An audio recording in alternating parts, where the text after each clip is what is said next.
and welcome to the Right for California live stream. We're out here doing another one of these. We've done games prior, but we couldn't figure out a fun game to watch this weekend because, college football schedules.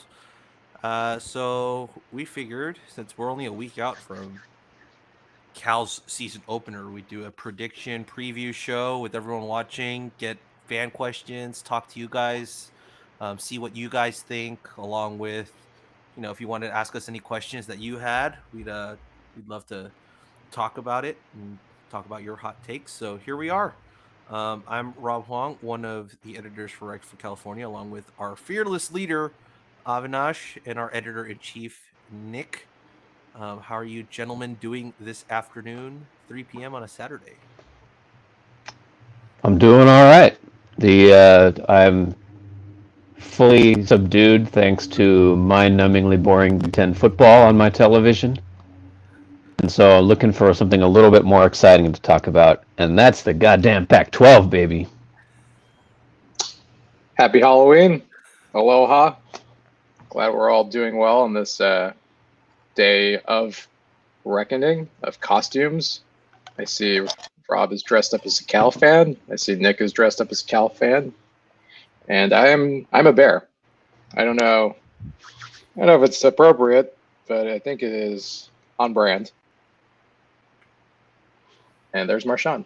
That didn't flick as well as I expected it to flick. Like, I wanted it to bobble more. That bear hat to me says it's a cold day in Berkeley, and I'm about to watch some questionable college football.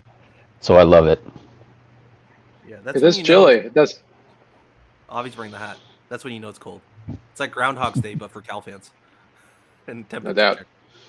Well, it means it's season time.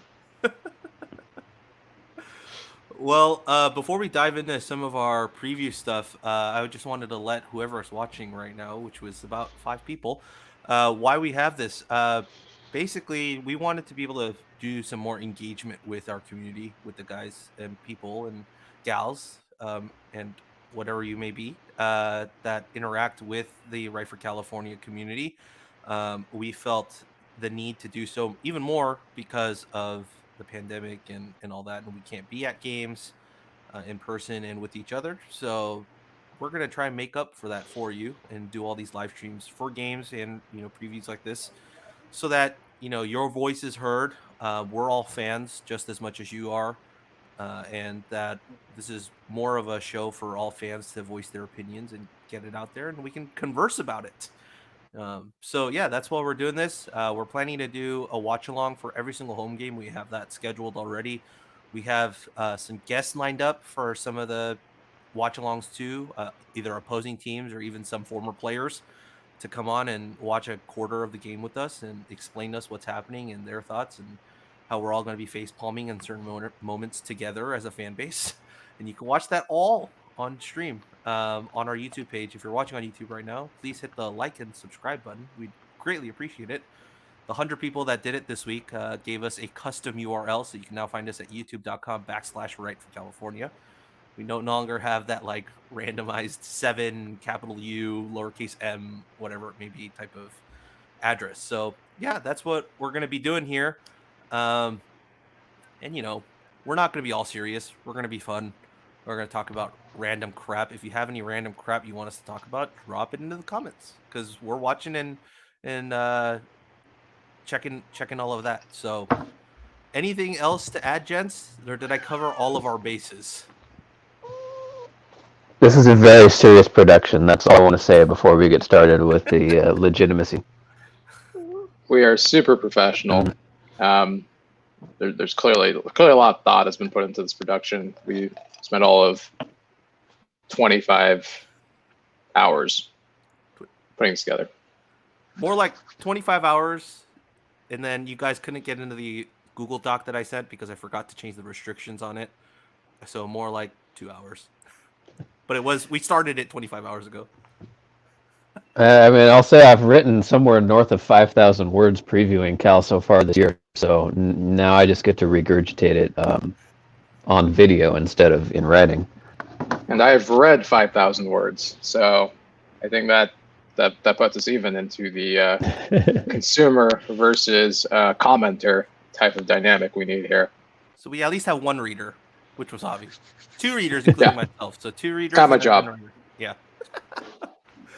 All right, let's talk Cal football, guys. Ooh, fun stuff. We're gonna talk generalities for the year first. All right.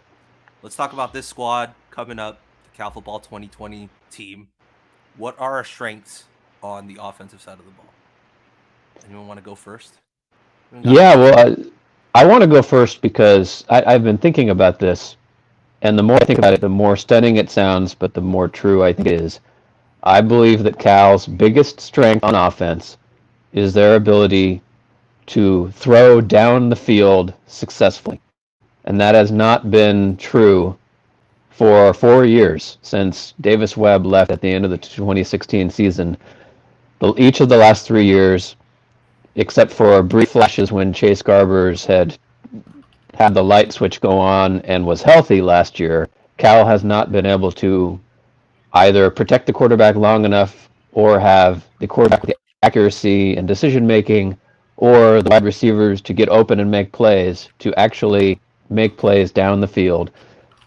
For the first time under Justin Wilcox, we have a quarterback, enough of an offensive line, and the wide receivers that we can actually throw downfield and make exciting plays and move the ball in explosive plays. And I am just hoping and praying that we get a healthy Chase Garbers, a healthy Kekoa Crawford, a healthy Nico Remigio, such that we can actually dream about exciting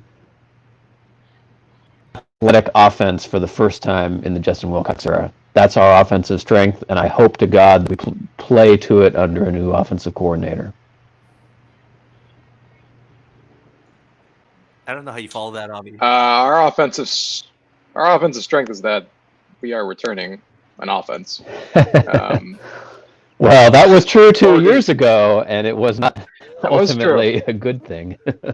That did not turn out so well, but I think we also changed our quarterback in 2018, which was not like something we did not expect. We came into that season thinking Ross Bowers is going to be the quarterback, and then within 20 minutes of the season opener, we were like, "What is going on?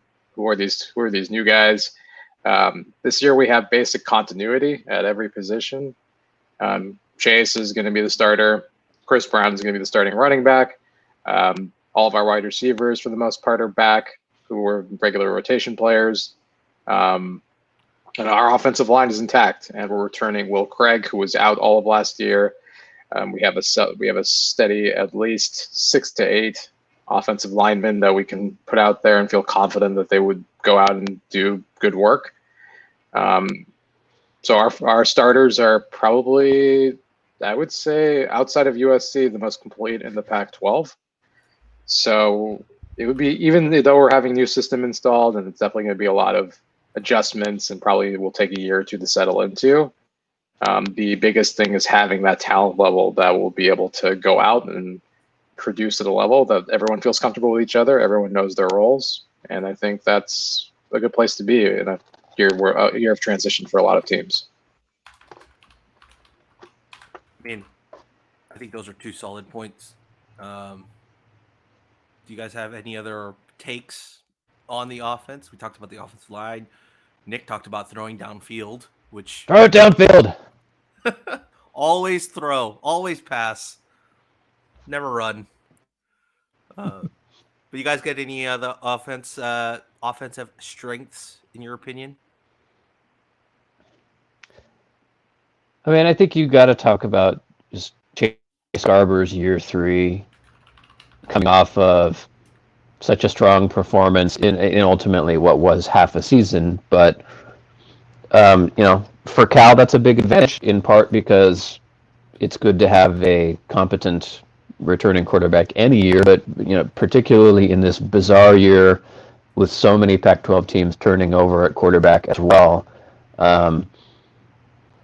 There's going to be question marks again about absorbing a new offense and getting on the same page as everybody else with that new playbook. But in a year with so much disrupted, having that continuity and somebody you can trust is a big deal that a lot of teams in the Pac-12 don't have this year. Absolutely. Avi, you got anything? You got anything else on the offense? Yeah, I think I think the biggest question obviously is our new offensive coordinator, our new offensive line coach, a new running back coach. So I think we know our players are going to be pretty set to go. I think the biggest question is how well will they adjust to the new schemes and concepts that are being introduced. Musgrave's offense is definitely a little bit more complex in terms of read concepts, being able to work from different formations in different spaces. So there's gonna be a learning curve. Will some wide receivers handle dealing with a route tree that's more effective and probably has a lot more variety? Yeah, going for the old West Coast style. And I mean, we've been through this before with Tedford, like a Tedford team that had like wide receivers that were very skilled and able to master route concepts. What became a devastating offense and was very effective, like start games and kind of hold off opponents. A Tedford offense that was more multiple and kind of with wide receivers that struggled to master those concepts regressed and didn't have the same type of ability to do those things. So it's all really dependent on like how well the coaching staff is at judging their players and knowing how much can they handle, how much can they take on, and it's gonna be one of those things where you're just gonna have to adjust and adapt, and it's gonna be Musgrave's challenge and the offensive steps.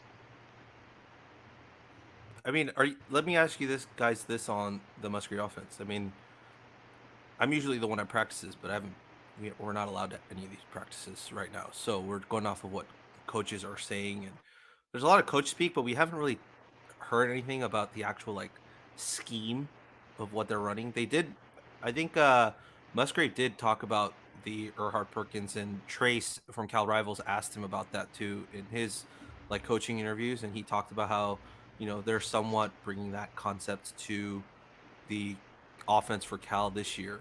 But like, do you guys for sure believe it's going to be like a full West Coast offense? Just because we've done his like scouting report on where he's been in the NFL. Like it's an insane variety of offenses. Like Adrian Peterson's Viking offense, Chip Kelly's Eagles offense, then like his, of course, the West Coast style offense that he ran with, I think, Derek Carr's best year with the Raiders. Statistically, he was their offensive coordinator, and they basically ran a West Coast style offense there. So, like, do you guys think that that's what we're going with, or is it just going to be what Bo Baldwin kind of ran, but just with Musgrave running it and some little wrinkles that he's bringing to the table? That's a big question, and it's tough to answer with so little evidence that we have right now about what really is going to happen on the field. And I think the variables trying to compare what Musgrave did in the NFL. So obviously, he's going down a level to college football, and so he's coaching players who are going to coming in with completely different levels of experience than we coach in the NFL. He's coaching under a head coach who is very defensively minded, and I'm going to go out on a limb and say that probably Justin Wilcox influenced Bo Baldwin to maybe be a little more conservative in his play calling. That might also have been down to Cal's somewhat limited personnel over the last few years. So I really just don't even feel comfortable guessing as to what precisely we're going to see. I mean, you would like to think that he's going to be calling stuff that fits our personnel, and so like you want to believe that the quarterback run game is still going to be a key component of the offense, because you don't want to take away something that's a strength of Chase Garber's, and you want to think that maybe we're going to be a little more pass heavy because that's what we were more successful as an offense doing. A lot of this, what direction Musgrave goes, and I'm sure we'll be talking about this a lot over the course of this stream, is what he thinks he can get out of the offensive line, which I think is sort of the mystery of the offseason. So I'm going to be really fascinated to see what we come out with game one, because I just don't really know. Avi, any thoughts? Yeah, it's an adjustment. I think the biggest issue is that they have only started practicing a month ago, like together as a team. They had like those couple of practices in March, and then COVID happened, and then they've probably been learning that stuff separately or in small groups. But it's just really difficult to project that they're going to have like that offense, the concepts mastered. So it's probably going to be a hybrid of like stuff that Baldwin had in his offensive scheme, and it's going to be a mixture of some of the play read concepts that are familiar with Eric Perkins. Because Eric Perkins isn't just like a specific offensive scheme; it's a way of like communicating plays to players. Like the coaches will say you're going to be in one position, and then you get like a specific play call. So there'll be a lot of play cards and all that stuff to modify between which play it is. So it's kind of like learning. It's like kind of like mastering a language. It's kind of different from like memorizing plays and schemes. It's more about can I handle like multiple concepts in different formations really quickly. And I don't know if that's going to be like an easy thing for the Es team to muy like. difícil. Yeah, it'd be a little harder. No muy fácil. Un poco. Un poco. All right. I mean, I think that's fair to say. It's definitely interesting because I don't think any of us can really predict. I think we all have an educated guess on what we're going to see on Saturday against UW. But at the same time, like all of us might be totally wrong by the time like we get our first offensive possession and we're like, oh, okay, I guess we're doing something drastically different than what we all expected. So it's gonna be a fun time in a week's time to figure out whether we're running a West Coast or something else. But yeah, it's pretty good. Yeah. Should we want to move on to the defense? Let's talk about the defense. I mean, the defense is fun Okay. to talk about. So let's talk about the strengths of the defense. All right, what you got, Nick? What you got? What takes you got for me? This is challenging because Cal has lost key contributors at every level of the defense. So I don't think you can say necessarily like the secondary is going to be an obvious strength or the defensive line is going to be an obvious strength but I think ultimately the strength of the Cal defense is having trusted, competent, experienced returners at every level of the defense, such that I think that Cal can come in more than most teams in the conference, not all, saying that there is a baseline level of performance that we can expect out of this defense, presuming that the starters stay healthy. That, like, worst case scenario with everybody healthy, this is going to be still a standard Wilcox defense that prevents big plays, forces opponents to go on long drives, string together successful short plays, and will just make life tough on anything but really competent offenses. So to me, the strength of Cal is lots of trusted, competent, returning, experienced players that will start across the defense on their first 11. The fabric of this defense is difficult to project because I think the big thing with Wilcox is consistency. Like the Cal defense you usually get is the Cal defense you're going to get. I think at least since the UCLA game last year, not last year, 2 years ago when they got basically embarrassed. They've been pretty consistent since that point. Like they have the 2018 team basically was like a stone wall. You could not score more than 20 points on them.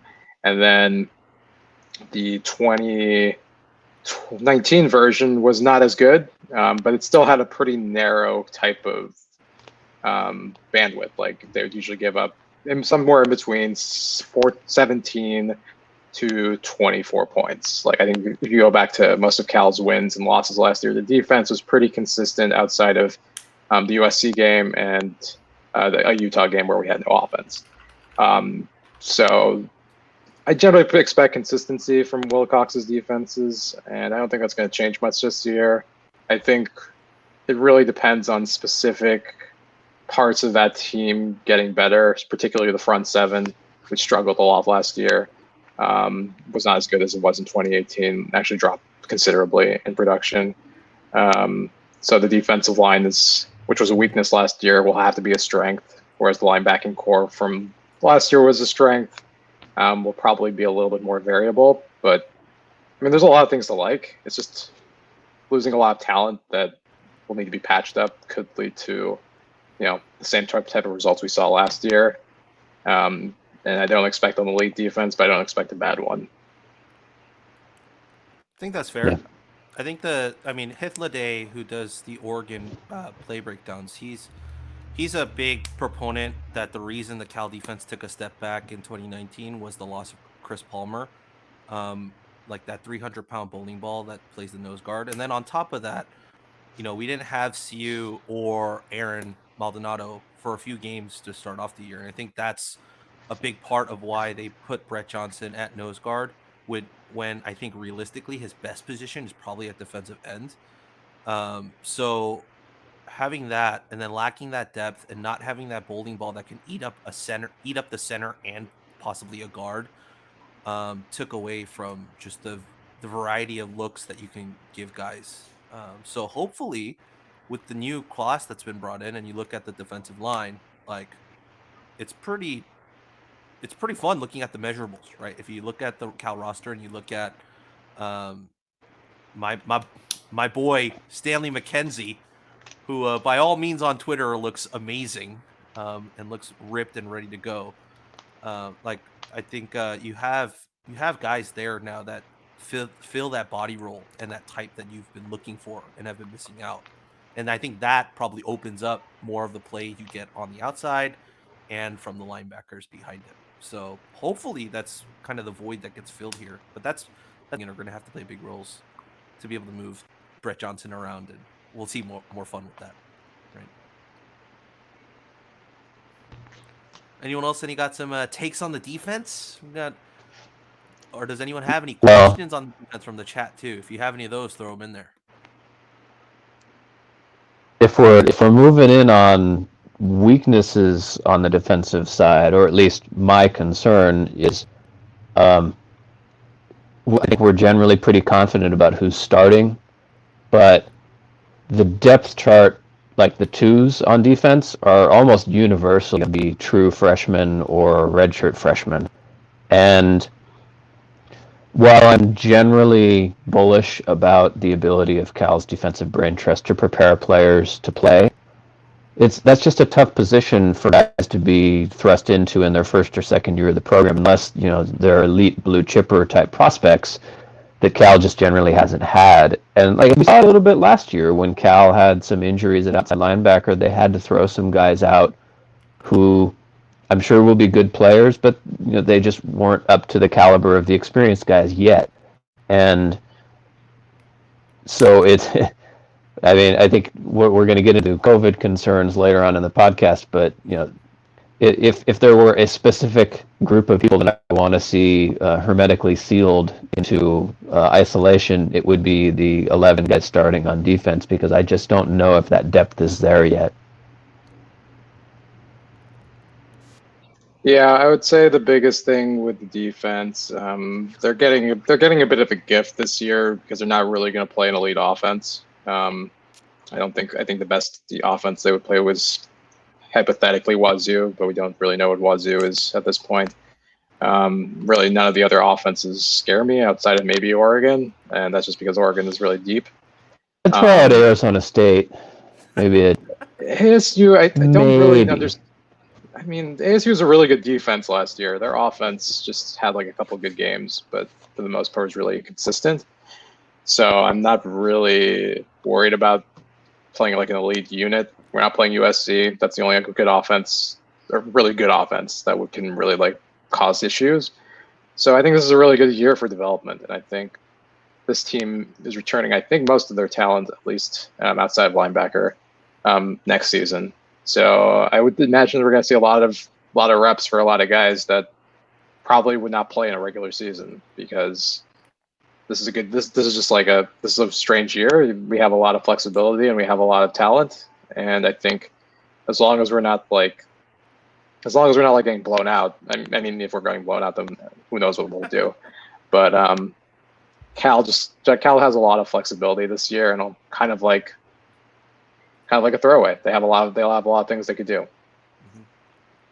Yeah, I think those are all valid points. I think the big thing with the defense too is that everyone gets another year, right? So like Avi says that we might have a void at linebacker, but if Coyne decides to come back, which I don't think he will if he has a good year, I think he's off to the NFL. But if he does decide to come back, like, man, the amount of experience and rep.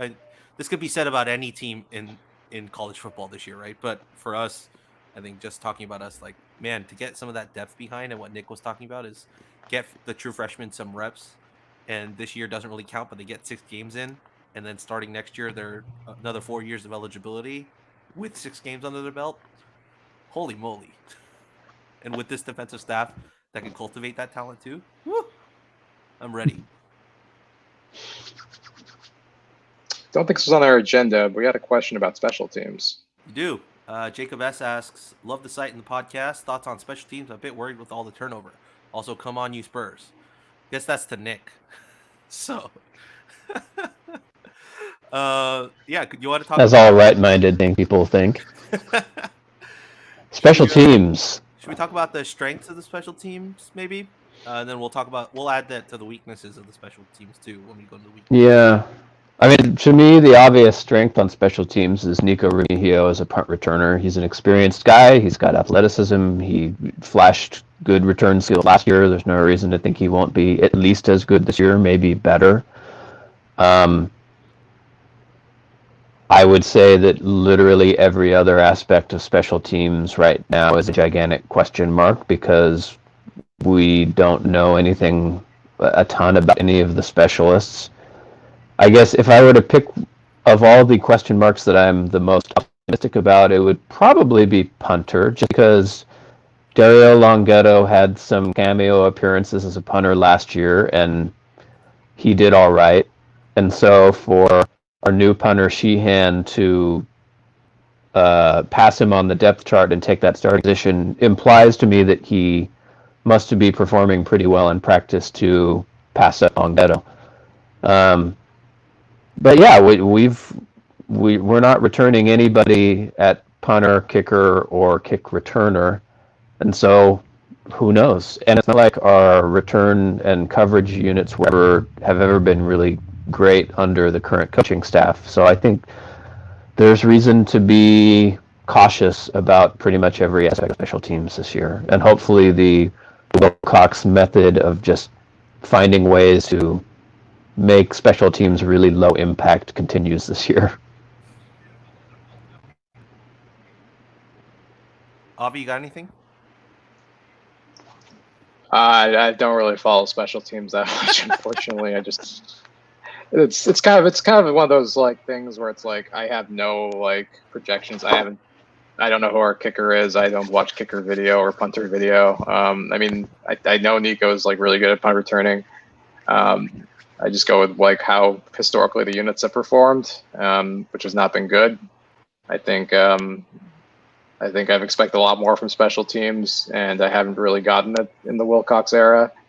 It's just kind of one of those things where it's like you need like a track record of success, and it's one of those things where I'm just waiting for. I've already forgotten our special team coach's name. Regal. Charlie Regal. Yeah. The old Charlie Regal. Yeah, he was brought in for recruiting Arizona, and I'm kind of hoping that this is the year he breaks through on the special teams side. I know it's a depth issue. Like we don't have a lot of defensive depth, and that's usually where our special teams coverage units get better.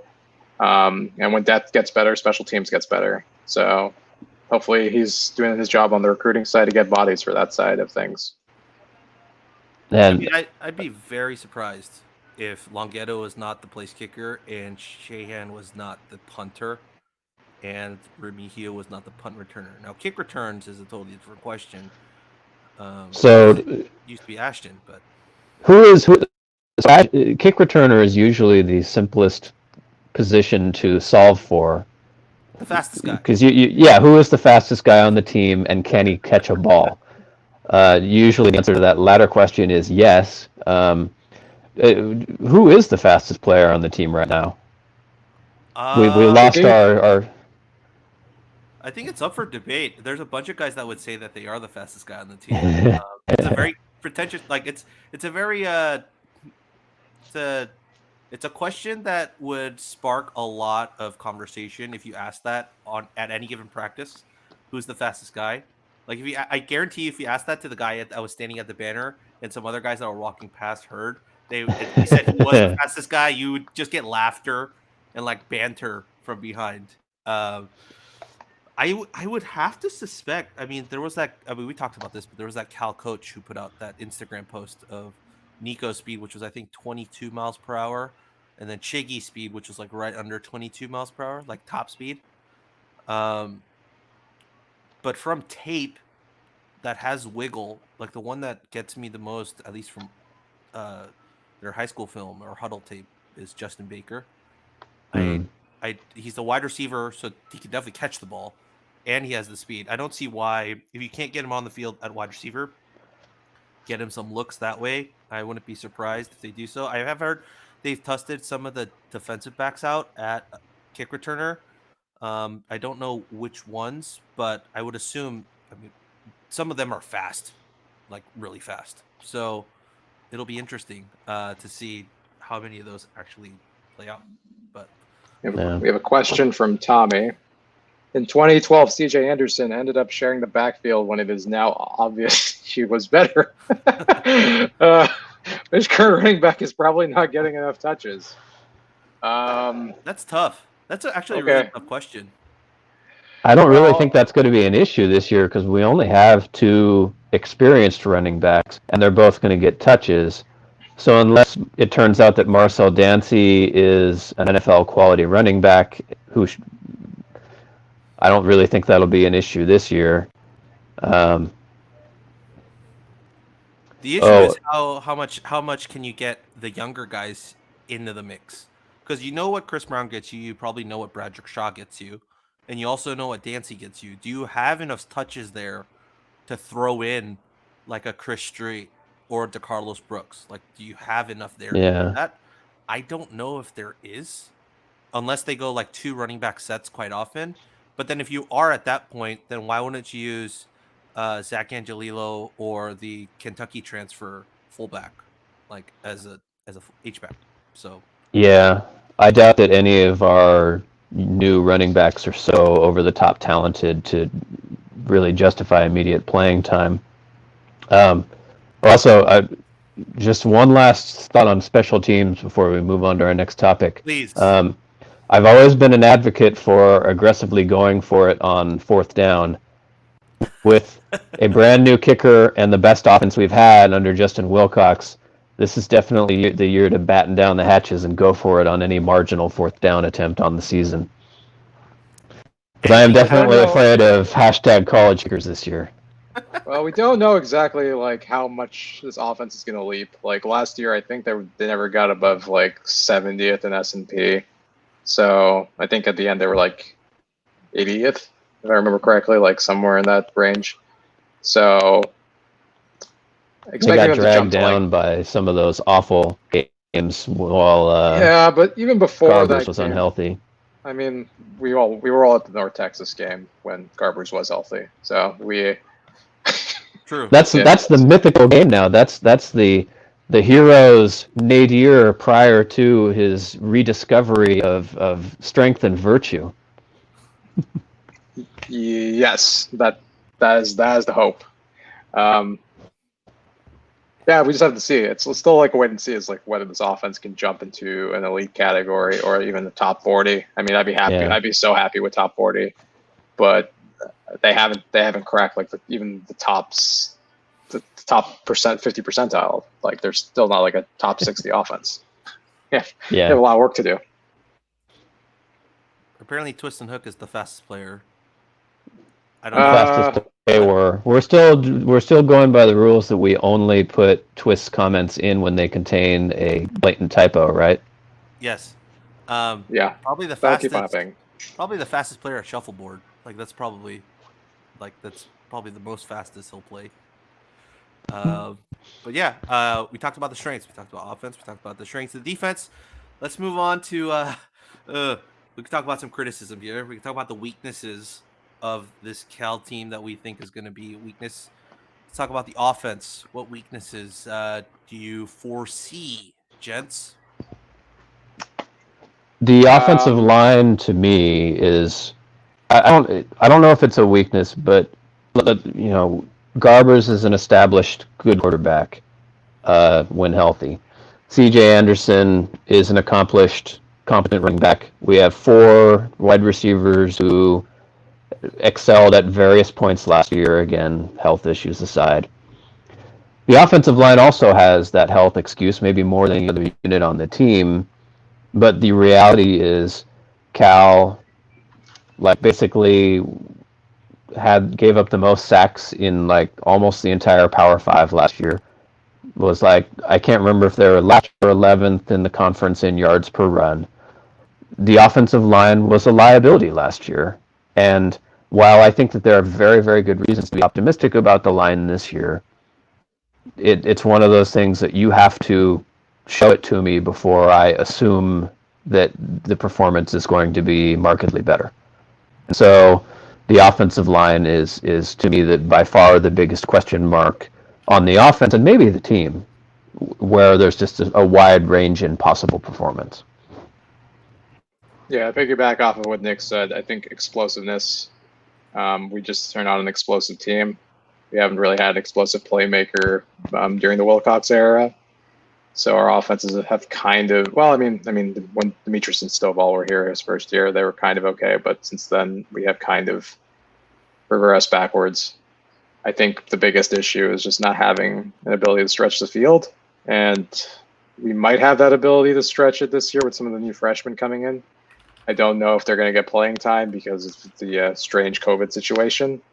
But yeah, we just don't have the ability to test defenses. And the Pac-12 will still have a decent set of defenses. I think we can all say that the defense in the Pac-12 is going to be definitely higher upside than the Pac-12 offenses. And it's going to be really tough for us to score. There are going to be games where we're going to struggle to score. It's just how we've been the last few years in the Wilcox era. So I can see us dropping a game we shouldn't because the offense just never gets going. And I guess the other big thing is health. The offense, players in our offense have gotten hurt a lot the last couple of years. 2018, I think. 2019, our biggest struggle was just keeping our team healthy. In October, basically half the offense got injured. We didn't even field an off. Basically, didn't field our first team for one game. So yeah, there's just a lot of questions about durability, questions about explosiveness, questions about how explosive we can be strength-wise. Yeah. Well, I mean, unless you guys have more weaknesses on the offense, I think that's pretty comprehensive. I don't think we missed anything really. We have another reader question. Yeah, before we move on. Ryan, probability that Cal's 2020 is as good as Cal's 1920s. Not looking great. I mean, let's just be fair. I don't think Cal is beating anybody. What was the final score of the St. Mary's game? 126 to nothing, or 76 to nothing, or whatever. No, I have no idea. I can look that up. Well, while Avi looks up absurd statistics of the Wonder Years or the Wonder Teams, that's actually, I suppose, the Cal's 2020s would be good as the 1920s if we won a consensus national title like the teams did. I'm trying to decide what odds I would put on Cal winning a national title in the next decade. It would be high. In the next decade? At least one by 2030 is what you're saying? Oh, man. Wait, national title? Yeah. And that's what Andy Smith did. 0. I mean, I can go into my rant about the depressing reality of talent accumulation at the elite schools in the modern world of college football, but that doesn't have anything to do with Cal, sadly. We have another question here from Cam. It says, "My bad if I'm asking for gambling advice, but what's your prediction for the Cal UW spread?" I believe the spread is out. It started out at Yeah. 7 to UW. I believe it's now become. The last I checked, it was 4.5 to UW. So that means a lot of bets have gone into Cal. I do wonder where it is right now. I could check because our podcast, not this podcast, but well, this isn't a podcast. This is a live stream. But the California Golden Pair Cast is sponsored by Bet Online, so I could look it up. So you can ask about gambling. You Not can that not that I have any insight into the matter. exactly. Final score of the Cal St. Mary's game was 127-0. Oh, I was off by a point, 126. Not bad. Cal Cal history fail on my part. Cal conceded 14 points in the entire 1920 season. They outscored their opponents, I believe. Let me do a quick math. It's now well as he They does outscored their opponents, I believe, 520 to 14 in the 1920 season. So, yeah, I'm not really hopeful about doing that. Yeah, so the Cal line has now shifted to 4, Washington by 4. So it's shifting big time right now, and I'm sure that'll. That feels about right to me. 7 seemed high, but 4 seems pretty fair. I think it'll end up at 3.5 or 2.5 by game time on Saturday. I think that's probably where it'll end up. I'd like to hear who Washington is starting at quarterback. I think if I were a gambling man, which I am not. Yeah. I don't know if we want to take this question, but we could talk about it. I got one here. If we have very significant social unrest and riots after the election, is there any chance the November 7th game will get canceled at Cal or USC, etc.? I doubt it. I significantly doubt it would be to the point of. It will have to be a player's prerogative. Like if the players don't feel comfortable playing. Right. I mean, there are no fans there, so you're not worried too much about a security breach.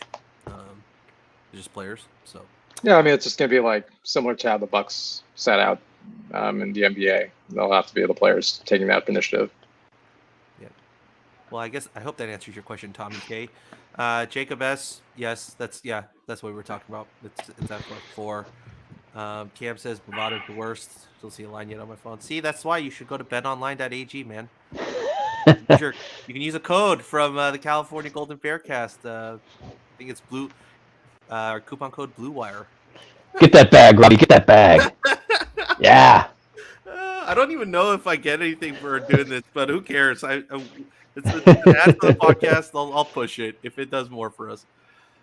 We can move on since we have no more questions right now. Let's move on to the weaknesses of the defense.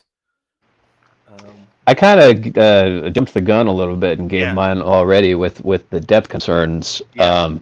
If you wanted me to get more specific, I think the defensive line to me is the obvious one, because while I think that Cal did a great job getting 2 true freshman nose guards who it sounds like could be immediately useful players in their first year, just the fact that we are having to rely on 2 true freshmen at a position like that, where usually you want to see a guy get a year or 2 of strength and conditioning in, is obviously an area of concern. D-line depth would have been an issue even if we hadn't lost Luke Beckett. Prayers up to Luke for losing a tough one today at Clemson. We can't afford to lose any of the starters on the defensive line at any point this year because the depth is pretty unproven. So that would be my number one area of concern. But there are depth issues really at every level of the defense. Yeah. Biggest issue, I think, for me is just the lack of top line talent. We had 4 NFL caliber players, I think, in the defense last year. Well, 3, I think, for sure, and I'm forgetting the 4th off the top. But those guys are really good. Like Evan Weaver is probably one of the best like all around Cal defenders we've ever had in terms of being able to plug a lot of gaps and stop a lot of havoc in terms of like when running backs would push through the second level, Weaver would plug in the gap. We don't really have that. I mean, Coney Dang is like hopefully will step into that role, but definitely, I mean, he was good last year, but definitely still has a lot, evolution to do in his game. Yeah. So we don't really have someone to plug the gaps in that way. I mean, hopefully Deng and Tattersall can step up to that stretch, but it's going to be definitely an adjustment for them. And our safeties, like, losing one safety is tough. Losing both safeties is really tough. So I just don't know if we're going to have the same level of pass coverage that we've had in the past. Even though Hicks has definitely stepped into that position and has shown all his talent, like cornerback versus safety is a whole different skill set. So I would be concerned about that. I know Daniel Scott has shown a lot of talent and promise, and Craig Woodson and Trey Pastor are going to be also in the rotation, but it's just a lot of first-time players who are going to get playing time, and it's always a concern. Like, again, the good thing is the schedule is fairly favorable for them, so they're going to get chances to succeed against probably not top-notch level offenses. But yeah, it's always a concern to play with a lot of first-timers with not a lot of reps. Yeah, I mean, thankfully, some of those guys that are going to be listed as starters that we're expecting to be starters were a part of the rotation the last 2 years, if not more than that. Like Elijah, I mean, was at corner, but I mean, he got snaps at safety towards the end of the season, and he's a 4-year starter. Daniel Scott played a bunch in 2019, so we do have like experience there. It's just a matter of can they become that starter guy at that spot. Thankfully, we have Cam back, which I think was huge, absolutely huge. Yeah. And then everyone's been raving about Chiggy. So I was already hyped on Chiggy's performance, but to see that, I guess we have a question here from Ryan Dan. Thoughts on big game this year and in the foreseeable future? We're actually going to talk about that later in the live show, so stay tuned. We're going to go through our schedule game by game, so we'll get to the spoiler. We're going to win. So yeah, just stay tuned for that. We'll get there. Anything else on the defense, guys, before we move on? No, I think we pretty well covered it. Stay healthy, guys. I mean, that goes every year, but even especially. More so. Yeah. Mm-hmm. Without the added fact of a virus going around, and not the flu virus. All right, moving on.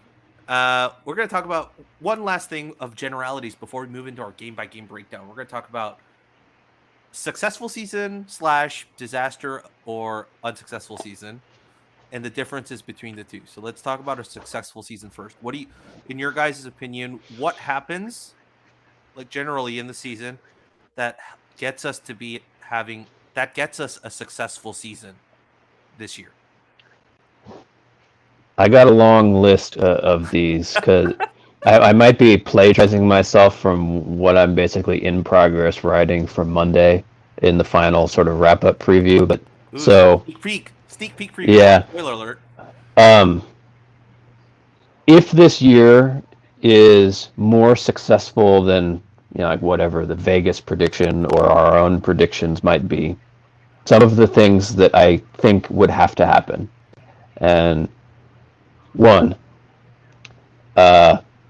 Will Craig stays healthy for an entire year and plays left tackle at something approaching an all-conference level. I think that's something that could happen, and if it does, it completely transforms Cal's offensive line from what was a liability last year to at least neutral, if not maybe a strength. Left tackle was by far the biggest problem area on last year's line. If you can take what was maybe the single biggest positional weakness on the team last year and upgrade that to potentially significantly above average, if the recruiting rankings, scouting, and the way coaches talk about Craig all bear fruit, that's potentially a transformational change. So that's one of the things that if it goes right, is what's something that will happen if Cal exceeds expectations. Avi?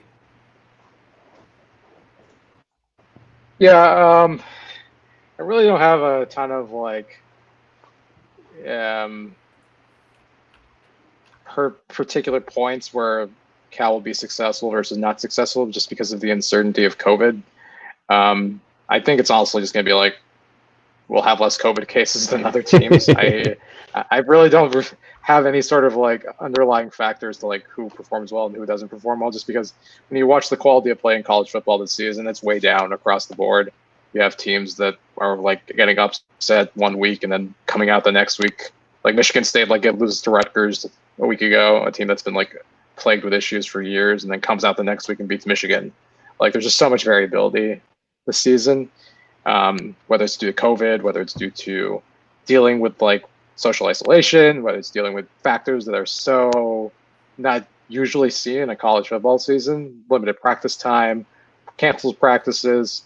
All those factors just have contributed to like teams that are not like Clemson or Alabama struggling, and even Clemson struggled today.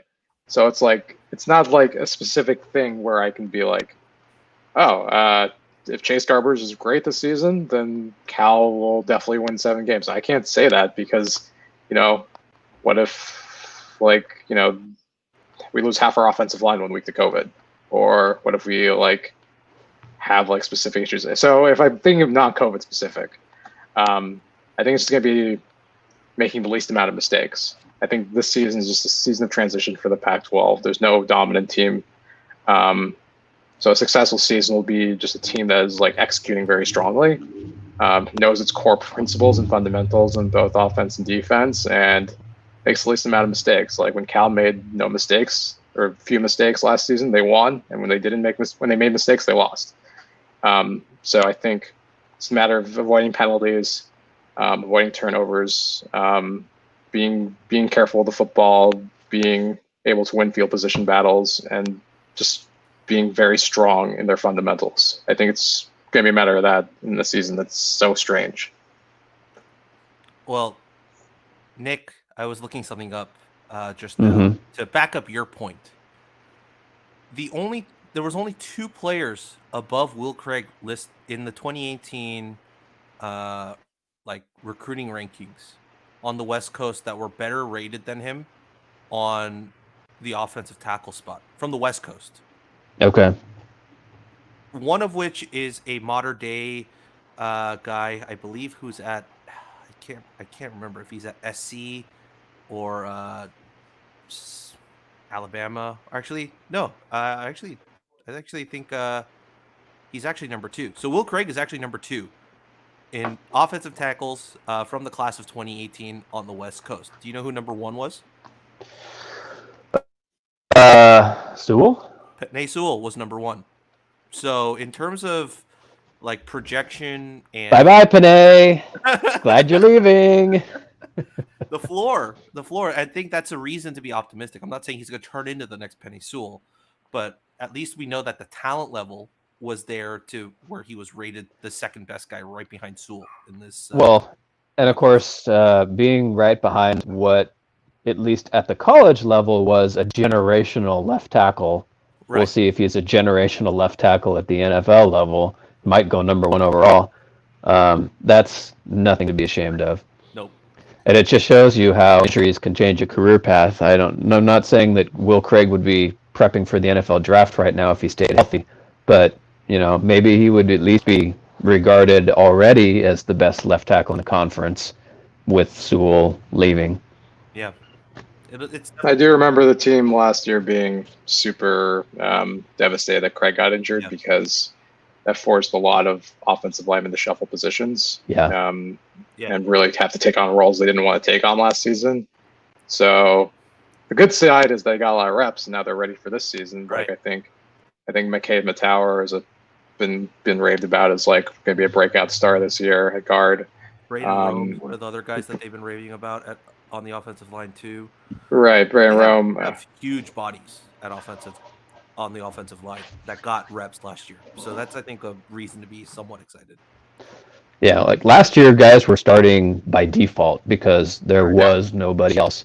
This year, you have to earn your starter spot because there's somebody else that can play your position. Now, that doesn't necessarily mean that the guy who wins is going to be elite, but it's a better position to be in, that's for sure.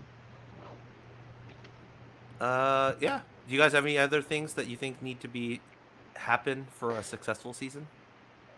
So, Yeah, defense has got to step up. I think there's just gonna have to be players like Brett Johnson is gonna have to take that leap. yeah, That we've all been talking about. Yeah. I mean, if Brett Johnson is like really that type of transformative player, he's just gonna have to become like the dominant defensive force, and that changes like the whole dynamic of our team. Because we have not had a dominant pass rusher since like Cam Jordan, maybe I would say was like the last dominant yeah, Cal defender. And if you have that type of talent, then suddenly your ceiling grows a lot higher defensively. Right now, it's hard to say. Like Brett's looking really good in practice. He's showed a lot of flash, and he's transitioned really well at the end. But yeah, having like players like take that leap from the talent level that we know they have to showing it on the field will kind of make the difference as to whether we're like a very successful team that can win challenge for the Pac-12 or a team that's still struggling to find its way. yeah. I was about to say essentially exactly the same thing, picking out Johnson and Coin Dang as the two guys who have the talent to make leaps in production, where like Johnson plays at the level of an all Pac-12 defensive lineman, and Dang takes up the mantle of Jordan Kunasik and Evan Weaver and plays as a dominant, disruptive middle linebacker. Like those guys taking leaps is the difference maybe between a fine but ultimately average defense to maybe a defense that makes more plays and is more of a positive in sort of what we hope is a better offense.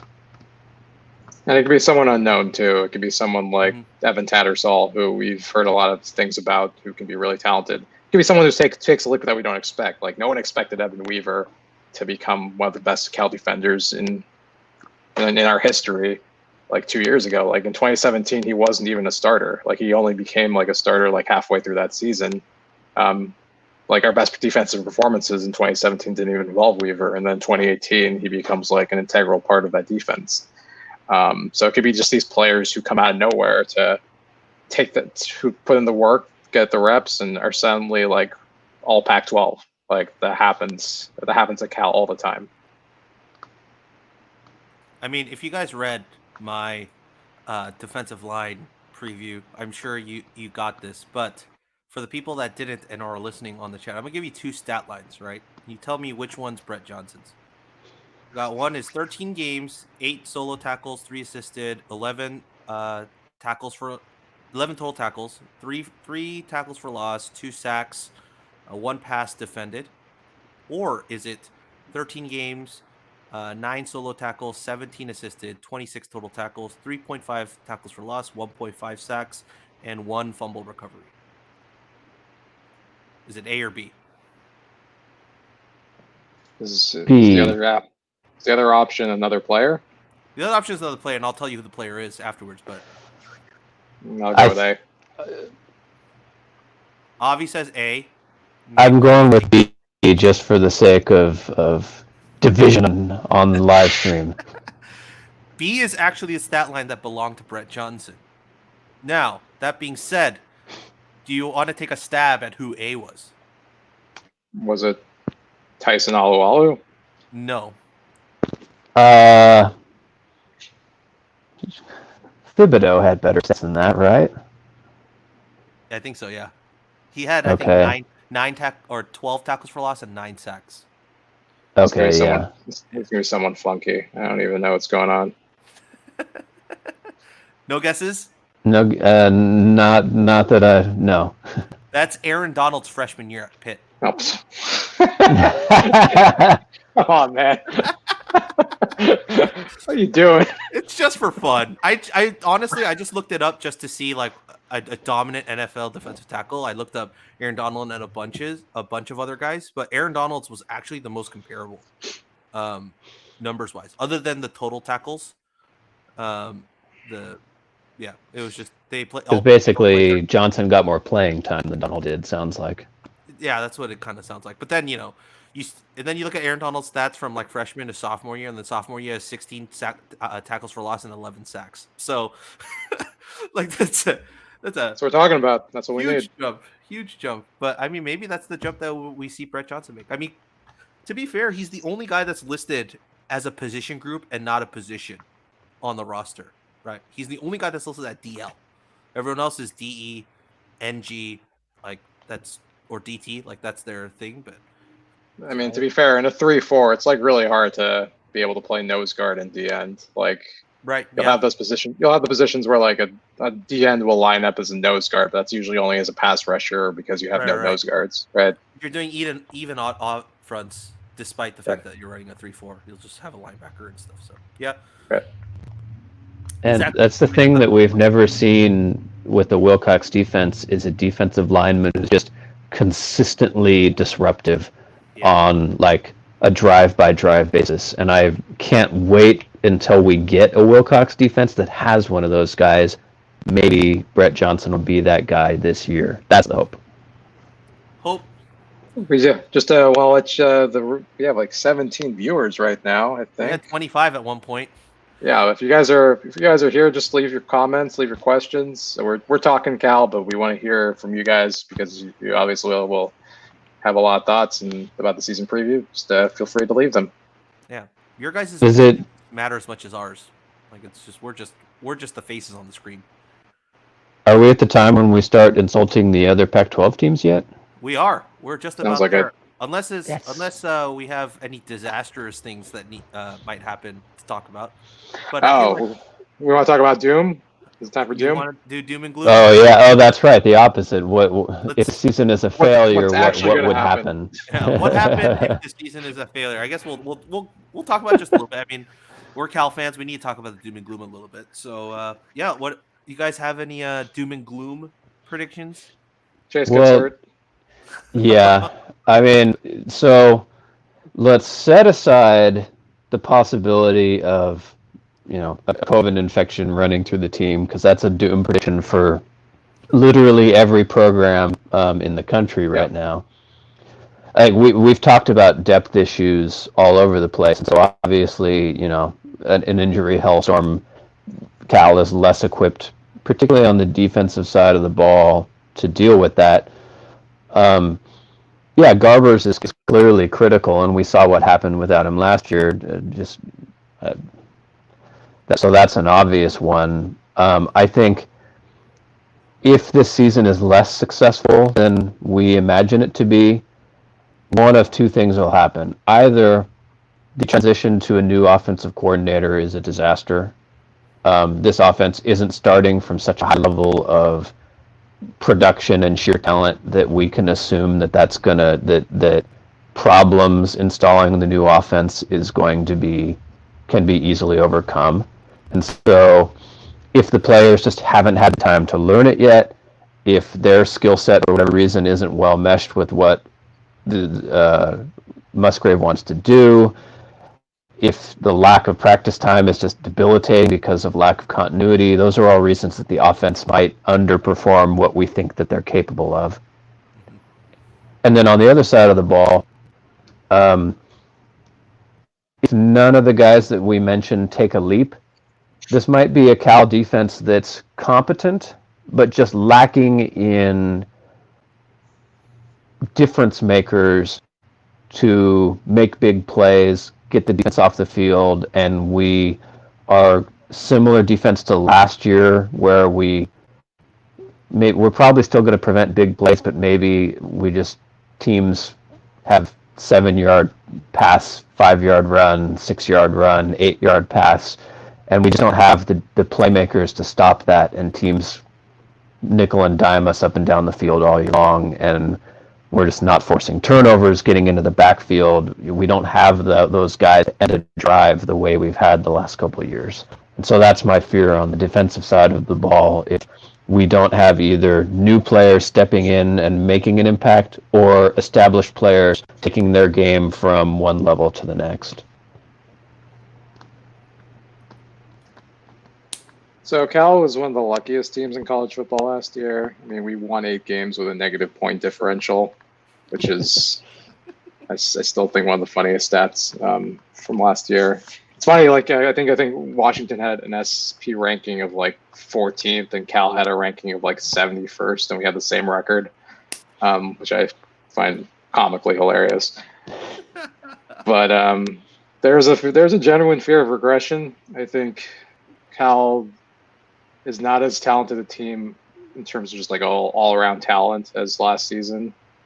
I mean, that's a place where a lot of Pac-12 teams find themselves as they graduate. Most of like their pro level players or just had seniors graduate.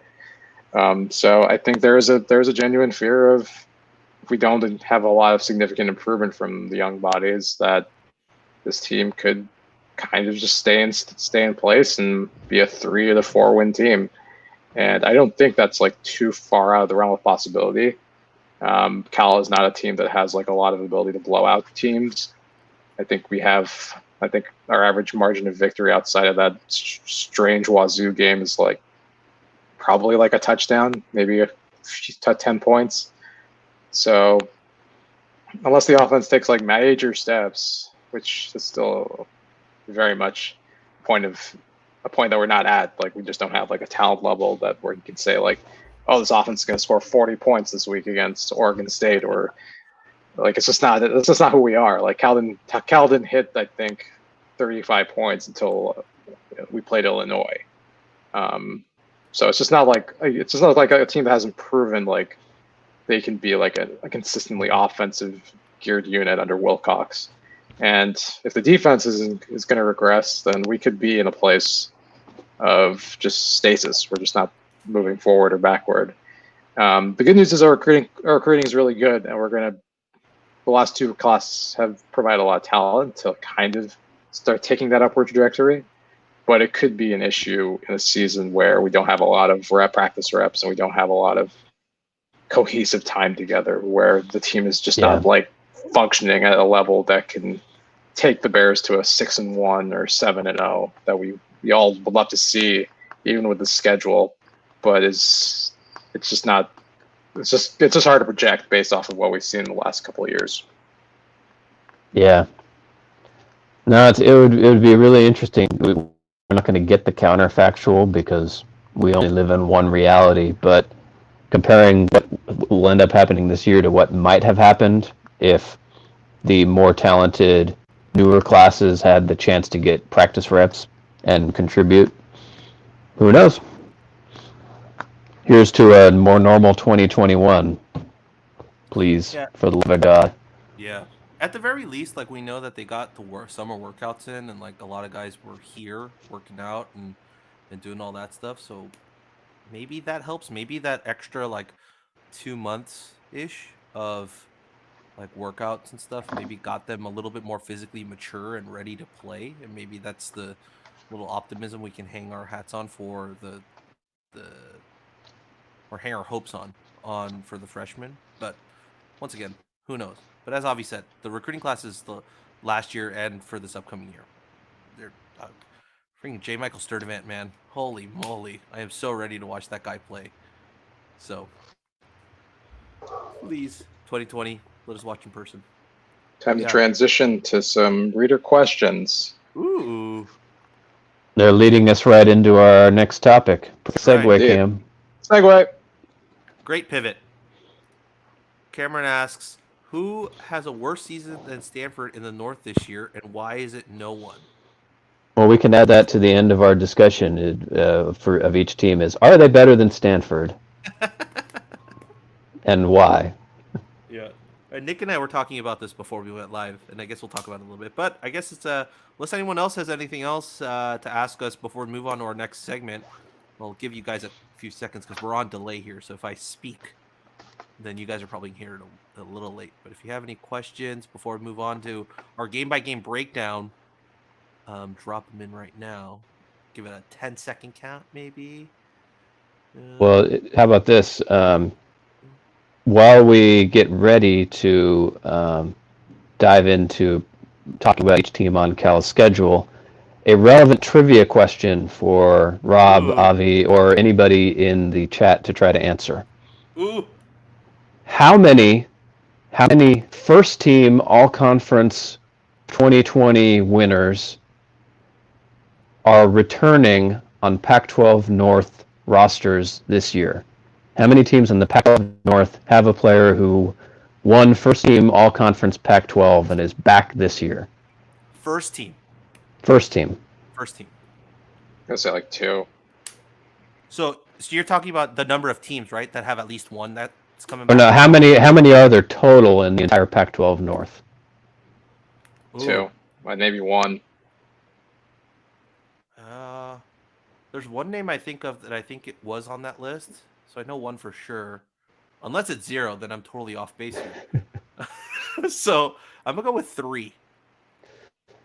The correct answer, guessed by Arlen Wetzel in the chat, is 1. That would be Elijah Molden, a defensive name I was back with the thinking. Huskies. Yeah. He earned first team all conference in the North. Probably if you were an Oregon fan, you would argue that there are some players on their team that should have been all conference first team that didn't. We can even go further and talk about how many second team all conference players in the North are back. There's 1, 2, 3, 4, 5 total, one of which is Cam Bynum with the Bears. No team in the conference has more than in the North has more than one all Pac-12 second team returners. And even if you look at the honorable mention, there are only 1, 2, maybe 3 guys on every team that's back. The Pac-12 was already going to hemorrhage a bunch of talent just through graduation, and then COVID hit, and that just encouraged even more guys to leave, whether it was via transfer or opt out or going for the pros. And I think that's relevant context for our tour through Cal's schedule, is that while the Bears are replacing some critical talent at critical spots, that's the case up and down the schedule. Everybody is scrambling to replace players all over the field. So my prediction is clown car football in the Pac-12 this year. No different than what we are seeing on our TV screens every Saturday to start season. That's the way we love it. Yeah. Speaking of talent, recruiting question for Rob. Where is Byron Cardwell going? Your guess is as good as mine. I think that Byron Cardwell's recruiting, by what I've seen, like on Twitter and Before we talk about Byron, for people who don't know, who don't follow recruiting, Right. Byron Cardwell is Cal's running back recruiting target for 2020. Basically the only one. 2021. 21, yeah, but the last, basically the only like available, I think. Yeah, because 4-star left on. Was it? No, it's not Bandis. Bandis is already at UW. Who's the guy we just missed out on to Minnesota? Schuster. Tackle. Schuster. Schuster was like the big defensive line guy that we were looking at, but he committed to Minnesota, which I'm perfectly fine with. But yeah, Byron Cardwell's recruiting, I think, from all intensive purposes, from what I've seen, like it's pretty silent. I do think we have a good shot at getting him, but it's still super silent. Who are we competing with? I haven't actually looked. I haven't seen him put up like a top list. But I know we're in whatever top list is available. Cal, at least from 247, the teams that are warm are Cal, Florida, Florida State, Texas A&M, UCLA, USC. Like those are the top 6. So, yeah. Greg Biggins on 247. His pro comparison is Melvin Gordon. Oh, of course. That just happens. yeah, that's where we're at. I do know they're recruiting him, so we all know that. So we'll see. All right. Before we take a tour of the conference, I'm gonna go take a tour of my bathroom because I need to pee really Oh, bad. you're live, man. All right, so this is the perfect time for everybody in the chat to ask your single most absurd question uh, while we kill 30 to 60 seconds. Yeah, Nick can talk about his Tottenham experience this week. I think you had a good week. You didn't have a good week. I mean, we lost a stupid European game in stupid fashion, and Jose Mourinho decided to complain about all of his players. So, Oh well, it's the so it's typical Tuesday. Jose experience. Hey, I mean, it's all part of the game to get that title, right? At some point. The key is to alienate your charges so much that they will prove you wrong out of spite, I guess. Hell if I know. Does No Wilcox doubt. jolt for Oregon in the next 3 years? Oh well, let's do that one first. Sorry. No. No. I don't think Yeah. so. No. I don't think. If for Number only one, reason that I don't think. Go ahead, Avi. Yeah, number one, I don't think Wilcox wants the Oregon job. I mean, he probably will get offered at some point, but I just don't see that being a good fit for him. Wilcox likes a low profile. He never really wanted to be a head coach. He was really happy being a defensive coordinator, just bouncing around from spot to spot. Cal is kind of the perfect place for him in terms of low profile.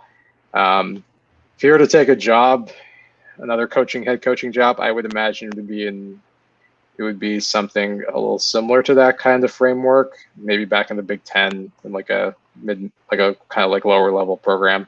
But Oregon's just a really tough job. It's like really hard to it's really hard to appease fan bases now. I think Cristobal is kind of set there. I think he's not. Sorry. If Oregon were to even want him, he would have to achieve like our wildest dreams at Cal. Because like if he kind of chugs along with perfectly fine 8-4 seasons and perfectly fine recruiting classes that are like fourth in the Pac-12, that's great for us. But Oregon will expect more, and I don't think that they would want to hire a defensive first coach anyway. I think there's a lot of reasons why it's unlikely to happen on both parties.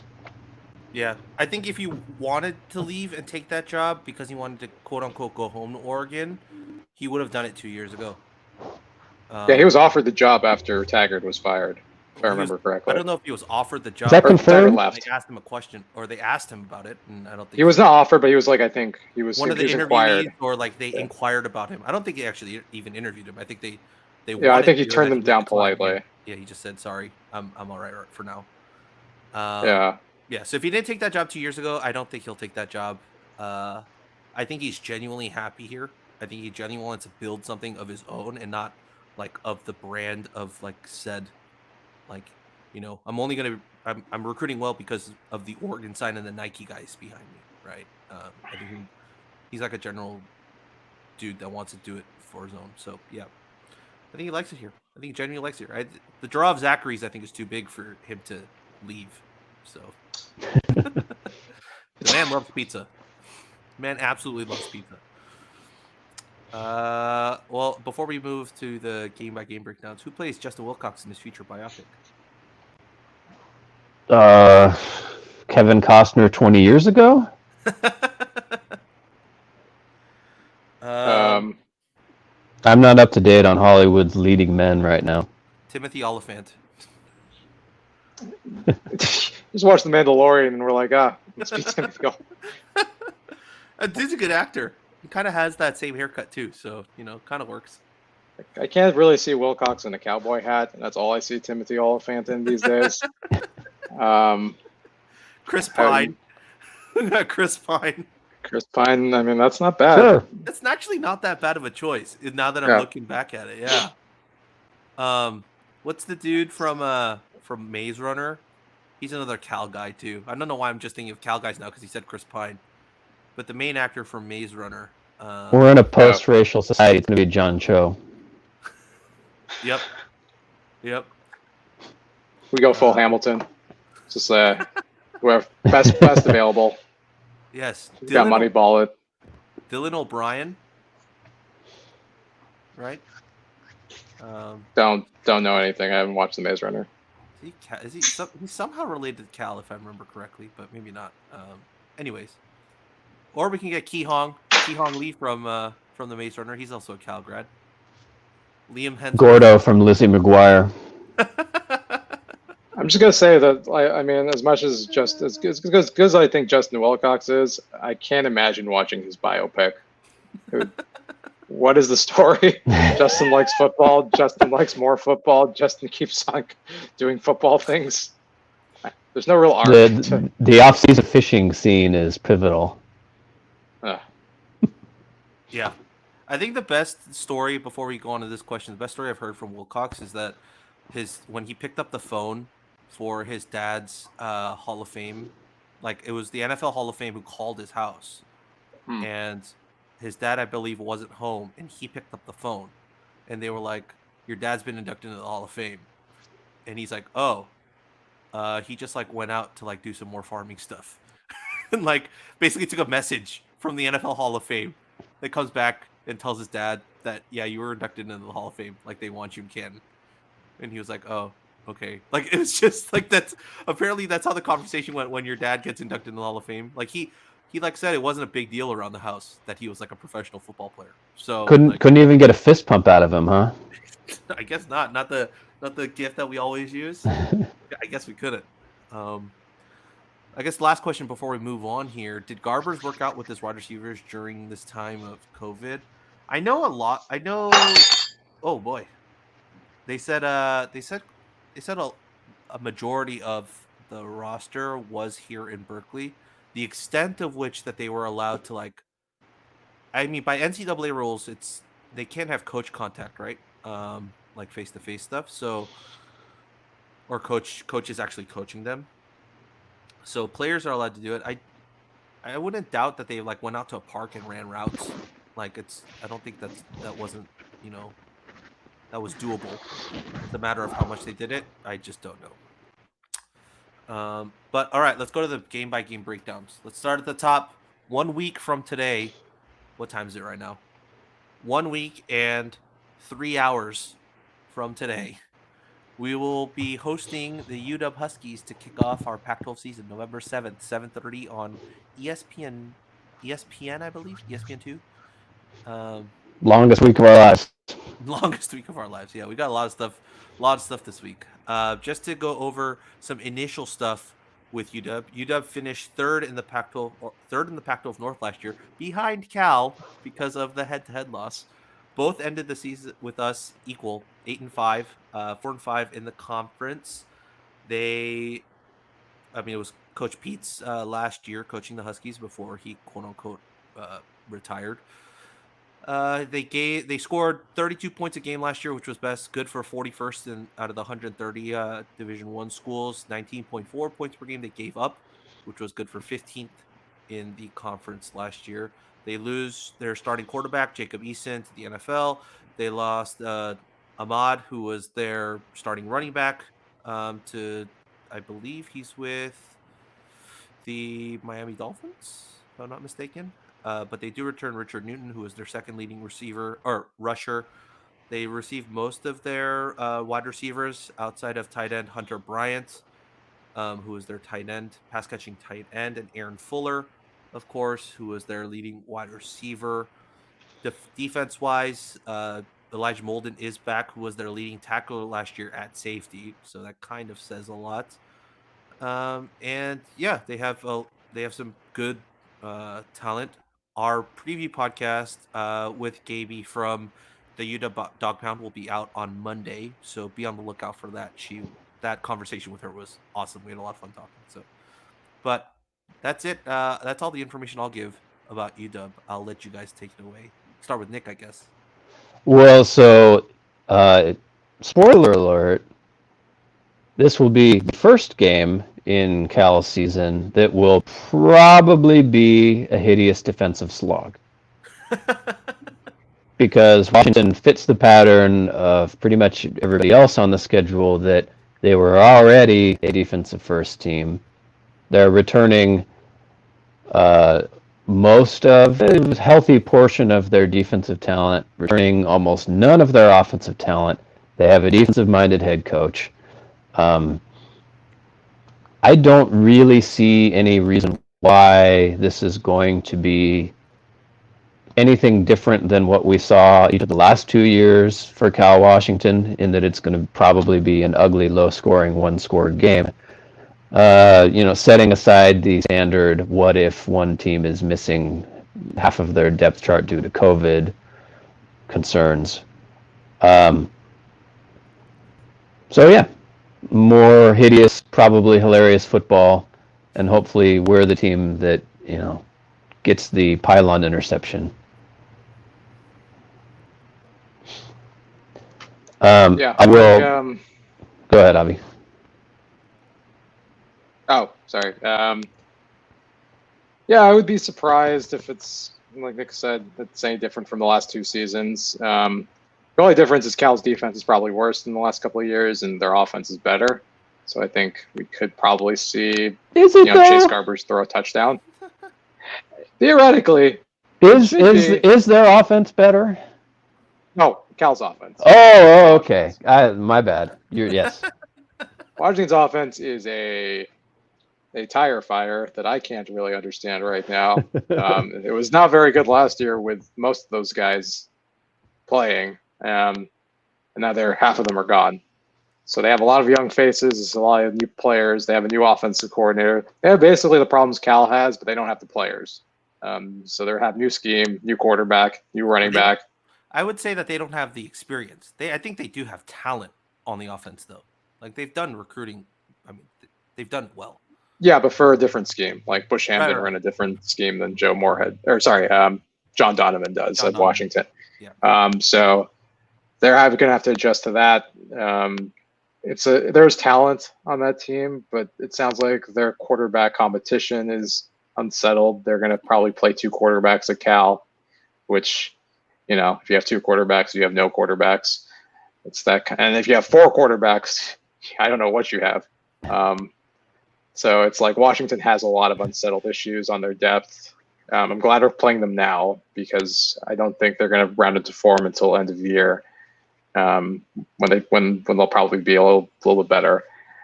So I think this is a game we have the capability to win. If we don't win it, then I think my expectation for the season kind of dips quite a bit. Yeah, it's definitely a swing game, because if we win this game, it opens up legitimate possibilities of contending for the North title. Because I don't think that there's going to be, setting aside Oregon, I don't think that anybody else in the conference is going to be like meaningfully better than Washington. So if we beat Washington, it opens up possibilities. Meanwhile, if we lose to Washington, I'm not going to say it for sure kills any chance of winning the Pac-12 North, but we're also probably not winning the Pac-12 North. So, we're going to get clarity right away, so hooray for that. And also, we play ASU the next week, which in the desert is really just it's going to be tough to. If we're not good enough to beat Washington, we're probably not going to be good enough to beat ASU. Yeah. I mean, one little, I guess, spoiler stuff from my prediction or my preview podcast with Gaby from UW Dog Pound was that she said she'd be very surprised if Thompson probably wasn't the starting quarterback come the Cal game. I did ask her about what she thought about Ethan Garbers maybe being the starter. She'd be very surprised if Ethan was that guy. She kind of thinks that Ethan is going to be sitting back a little bit, so we won't get that Garbers versus Garbers matchup that we thought we might be getting. So that's kind of sad, but there's a lot. It's really sad because we would have won. There's a lot of other competitions there going, or there's a lot of ties going on there, right? Like Wilcox was the DC at UW, Sermon of course, and then his nephew is one of the guys vying for the starting quarterback role. His son is most likely going to be a starter at linebacker.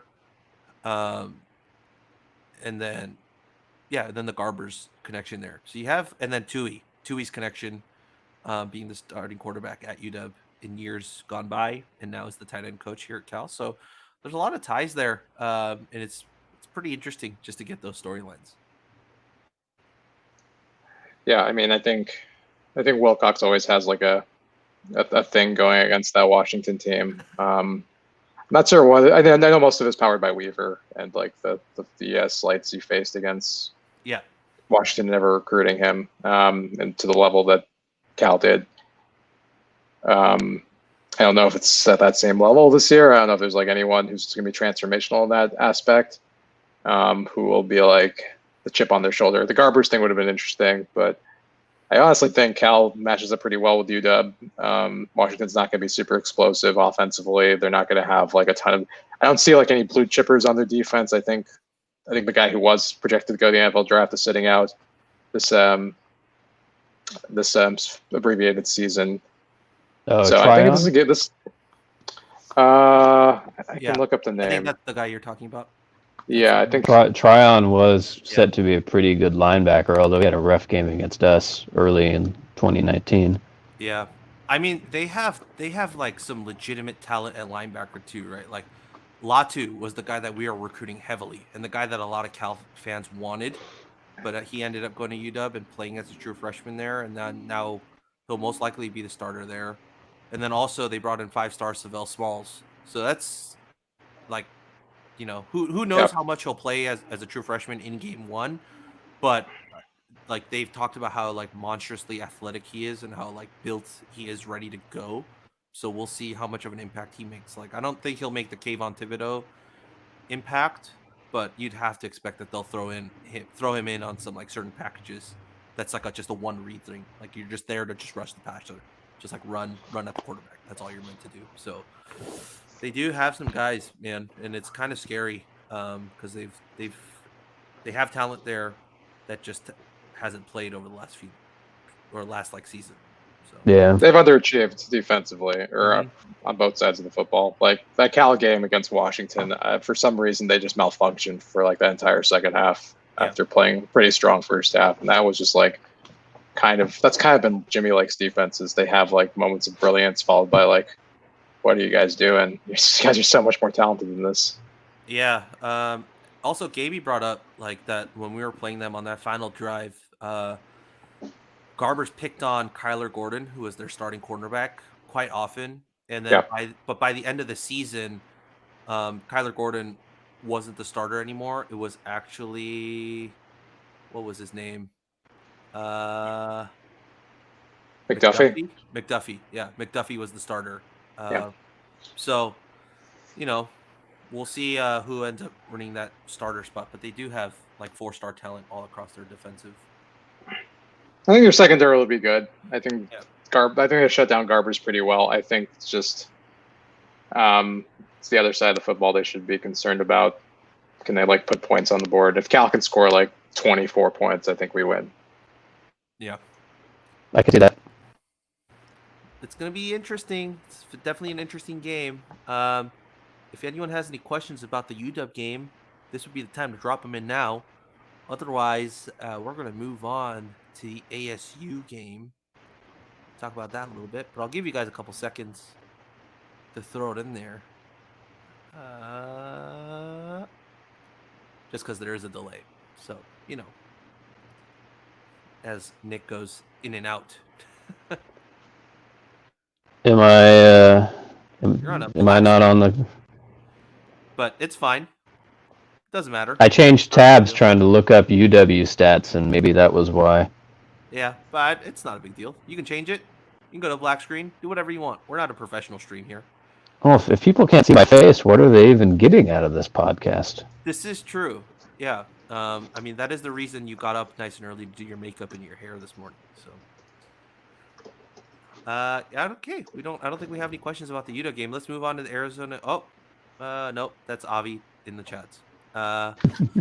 Let's move on to Arizona State. So Arizona State last year finished third in the Pac-12 South, 8-5, 4-5 in conference.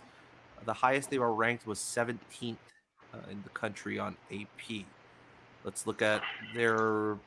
It's Herm Edwards, of course. They replaced their offensive coordinator. They got Zach Hill from Boise State, replacing former Cal wide receiver coach um, Rob Likens.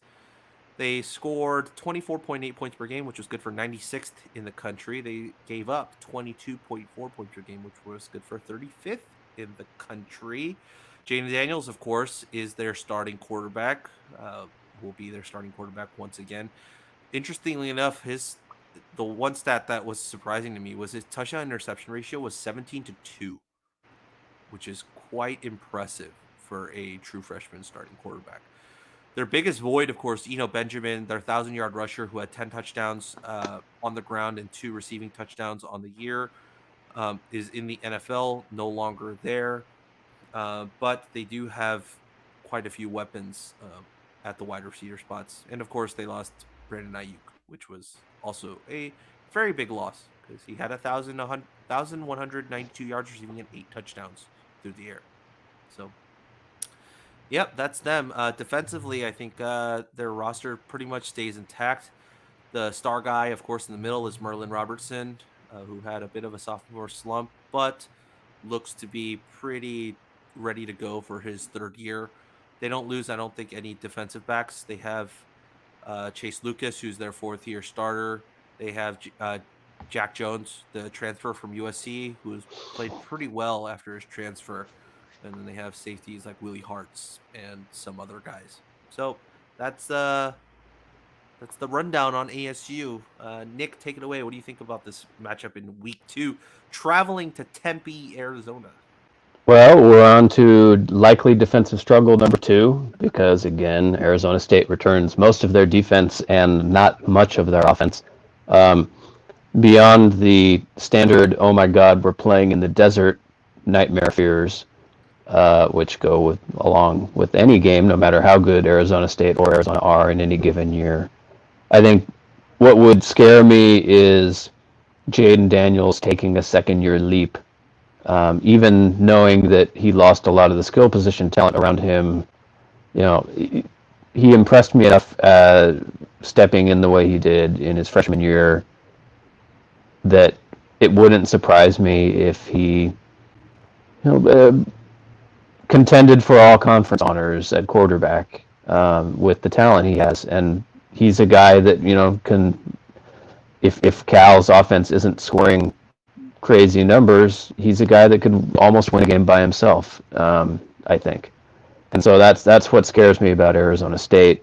But having said that, I think they probably lost enough offensive talent that this is, again, probably going to be another ugly, low-scoring defensive struggle.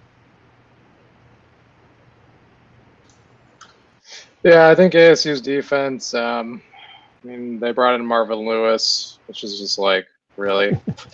So they have like they have 2 quality level NFL coaches in Herm and Marvin, and then they have Antonio Pierce, who's up and coming, one of the best recruiters in the country. I think they have a defense that's going to be pretty fierce. I think that USC game is going to be pretty telling, like how well they stand up and hold that USC team down. If they get kind of bowled over, then I'm going to think that their ceiling is pretty low.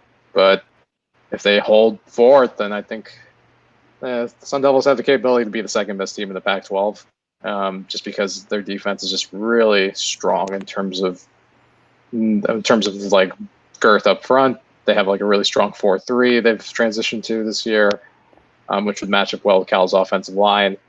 Their linebacking core is okay. It's not like, Robertson's good, but I don't think there's like any specific disruptors like you'd see on like Oregon or Utah. And then their secondary is super talented, like with Crosswell, and having depth at those positions is pretty nice. The recruiting has been pretty solid for him the last 2 seasons. So I think the question on offense is how. I think Zach Hill is a really talented OC. It's going to be interesting to see him outside of Boise. Without, he has like a lot of transfer talent and a lot of freshmen to play with. But it's going to be a challenge, like replacing not just Benjamin, but Brandon Ayuk. He's got a lot of talent with LV Bunkley Shelton. I think has gotten some early pub, and Johnny Wilson, but they're freshmen. You don't really know what they're capable of. And the sophomore slump is always possible with Jaden. Like I think having Jaden come out like in his first year and be pretty solid is one thing, but it's going to be different now that everyone has a year of game tape on him. I mean, we saw the same thing with Khalil Tate. Like we thought he was going to take the conference by storm, being like this kind of like quarterback who can pass deep and run a lot. And then his second season, he's kind of just he's gone. I still blame Sumlin for that though. Yeah, that was a lot of someone. But yeah, it's again like a new OC adjusting to a talented quarterback, and Zach at Boise I think is much more pro style with the way he ran things, and Daniels is definitely more freewheeling spread.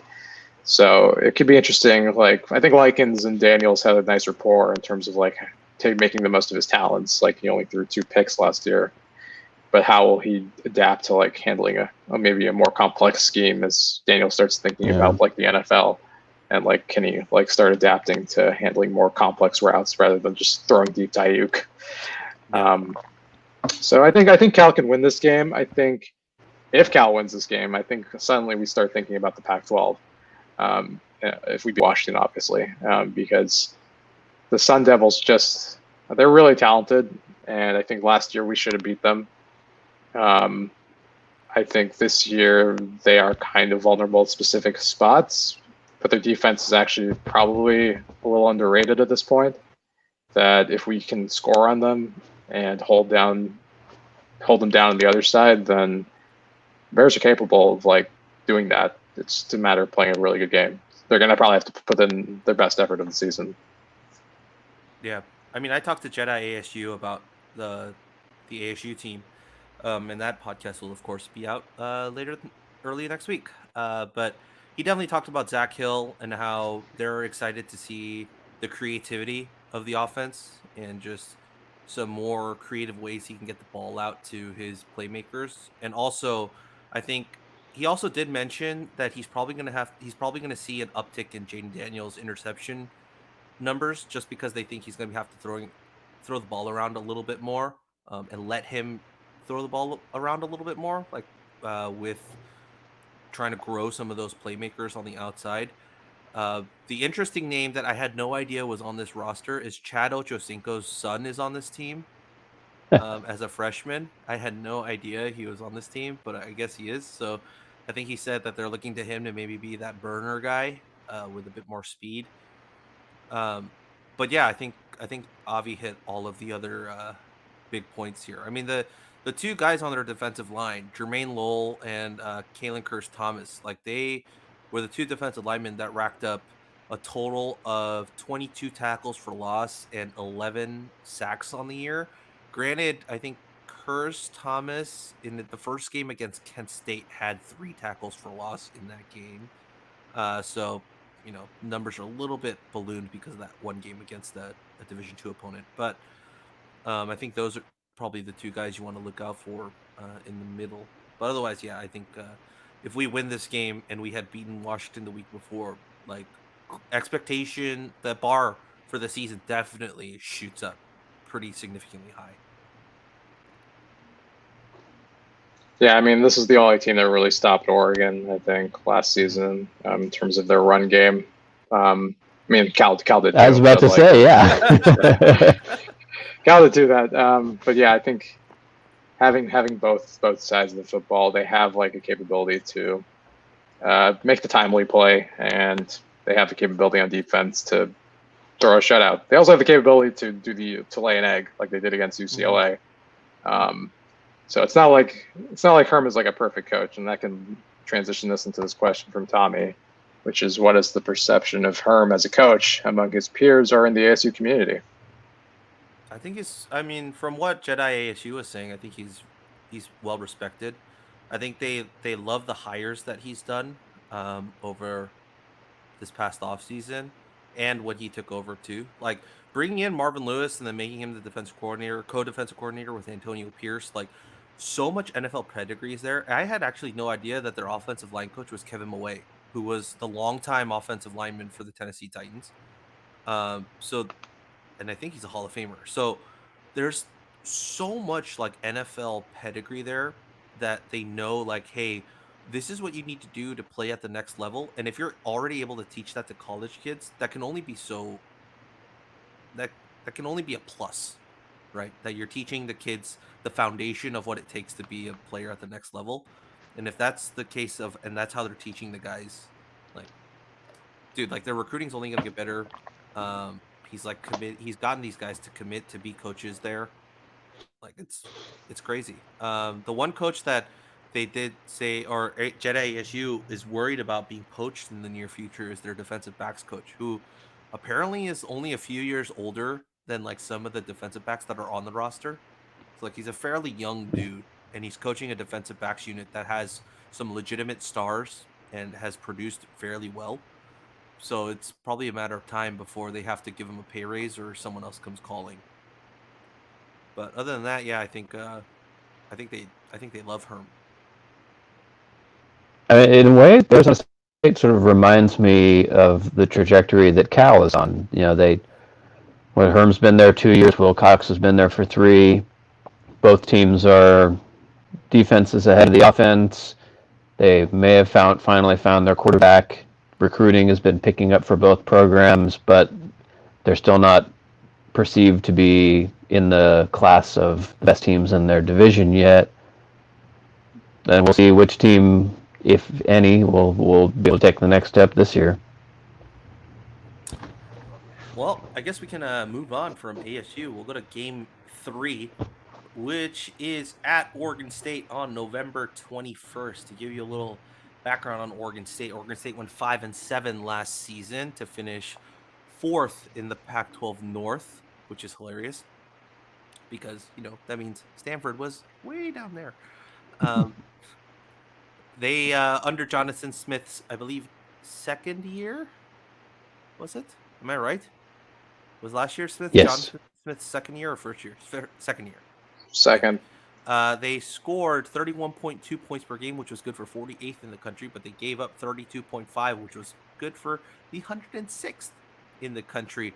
Jake Luton has finally left the Corvallis area, which we think like he's been there for like 9 years, but he is no longer there. Building the Dam has told me that they believe it's Tristan Gebbia, I think is how you say his name, if I got it right, or Gebbia.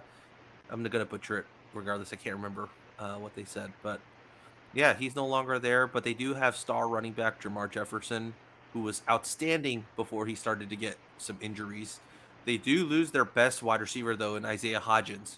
86 receptions, 1,171 yards, and 13 touchdowns last season. So he is no longer there. He is gone from the NFL. Defensively, they have some guys that can definitely play. Particularly, I think the biggest name here is Hamilcar Rashad Jr., who's their linebacker, had 22.5 tackles for loss last season, which is ridiculous numbers. More than a few against us. Yeah, and 14 sacks. That is absolutely incredible. And they have also best name in the conference by a wide margin as well. I think so too.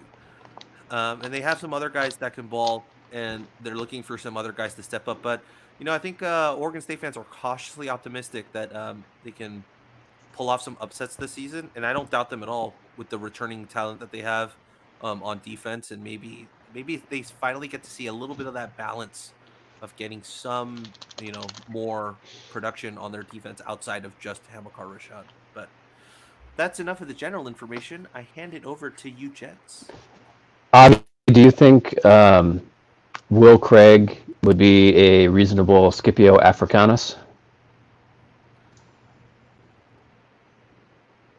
What? I just well, somebody's got to stop Hamilcar. Oh, I see. Yeah. Okay, well, I mean, Yeah, I mean, he could be. I don't think. This is I don't know weird. I which don't side of really. the line Hamilcar lines up on, but I Yeah, just had to make a awful I, Roman general joke. I mean, he could circle the wheels. I think with Oregon State, they just. I still don't know what happened last year. Um, Against us or just over the yeah, whole season? against us. I mean, they were a decent team, but they were not like coming to Cal and win type of. Even with our backup quarterback. You mean our Um, backup quarterback too? oh yeah, I forgot about that. I think the Beavers have like they have good defense. They didn't really have like good defensive talent last year, and I think this year it's kind of as bad. I mean, obviously, obviously they have that monster up front, but outside of that, they're kind of just. I mean, they're still kind of like bottom tier in the Pac-12. Like they don't have like a lot of talent on their roster at this point, and I don't think Yeah. recruiting is really. Well, so stat wise, they were very middle of the conference defensively, and they're Yeah, returning a pretty good portion of that talent. So, I would expect a similar middle of the road defense. Um, I think the to me, biggest the issue is question they're is losing their nose offense. tackle.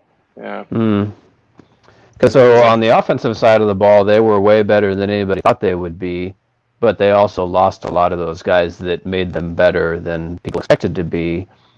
And are they at the point in their rebuilding cycle where they can easily replace those guys? I'm kind of leaning towards no, that they just haven't recruited to that level yet, that they don't have that talent yet. And so, you know, I I think that there's a fair chance that this is the worst offense Cal faces all season long. Um, Yeah, I think they just announced their starting quarterback today is Gebbia. Yeah, Gebbia is the new QB Yep. for OSU. Yep. Yeah, Gebbia is not. I don't think Gebbia is a very good quarterback. So I think he. But also, he didn't play very much. His biggest game was in the Civil War. So I think it's hard to there's a project much rough from Oregon assignment. State. Yeah, it's tough. It's tough. I don't want to discredit Oregon State. I think they have a good. I think Smith's really bright. I think his play calling is solid. I just don't see the talent level that can kind of. Cal's basically going to have to blow this. I think that's the big thing. It's like Cal has more talented team if they're healthy. If they're not healthy, if they're healthy, they should be able to win this one pretty easily. I mean, this Cal team went into Oregon State 2 years ago with one of the worst offenses in college football, and put up nearly 50. So it's like this is a team that on paper we match up well against. Yeah. That's the game. All of us after that game were like, "We're back. We're back." We were not back. Well, We're yeah. And then last year, the Oregon State game was, with the possible exception of the Utah game, our nadir in terms of healthy bodies that we could put in a game, particularly on the offensive side of the ball. We still nearly And won. what? And we still nearly won. We were up like Yeah, 3-0 yeah. for most of the quarter, for most of the fourth quarter. So, hopefully we don't enter this game with a mash unit on either side of the ball. What do you think was worse? Do you think this game was worse or the Ryan Nall game was worse? The Ryan Nall game was one of the worst football games I've ever seen. The Ryan Nall game resulted in a positive in our lives, though, because that was the game more than any other probably that resulted in Sonny Dykes getting fired. So, I would not. I would say that. Yeah, I mean, I guess Cal would not. Cal would have made bowl games. So I mean, they probably wouldn't have fired Sonny if he had made another bowl game. But yeah, it did lead to a positive. But that game was the worst. It was not fun. All right. I think that's. I think we said enough about Oregon State. Let's move to the following week, Black Friday. We play the day after Thanksgiving. The big game in Berkeley. First time in over 10 years, or in 10 years, that the Bears are playing at home with the axe in hand. So, Let's talk about the big game, gents. Let's talk about Stanford. Stanford 4-8 last season, 3-6 in conference, dead last in sole possession of last place in the Pac-12 North. They finished with about averaging about 21.7 points per game, best good for 108th in the country. Gave up 29.8 points per game, which was good for 80th in the country. David Mills and KJ Costello both getting run out at quarterback last year. KJ Costello, of course, is now at Mississippi State, I think, where he was benched after week 2. So now it is the Davis Mills show in Palo Alto. Cameron Scarlett, of course, no longer there. He was their lead back last year, which means Austin Jones, plucked out of Bishop O'Dowd High School right down the street from us, is probably going to be their lead back. He had 227 yards and just 1 touchdown last season, but averaged 5 yards a carry. And offensively, I think their biggest loss was Walker Little. yeah, I think that might be it. Osiris St. Brown is still there. Or is he not? I didn't do my research on this Stanford team because I didn't feel the need to.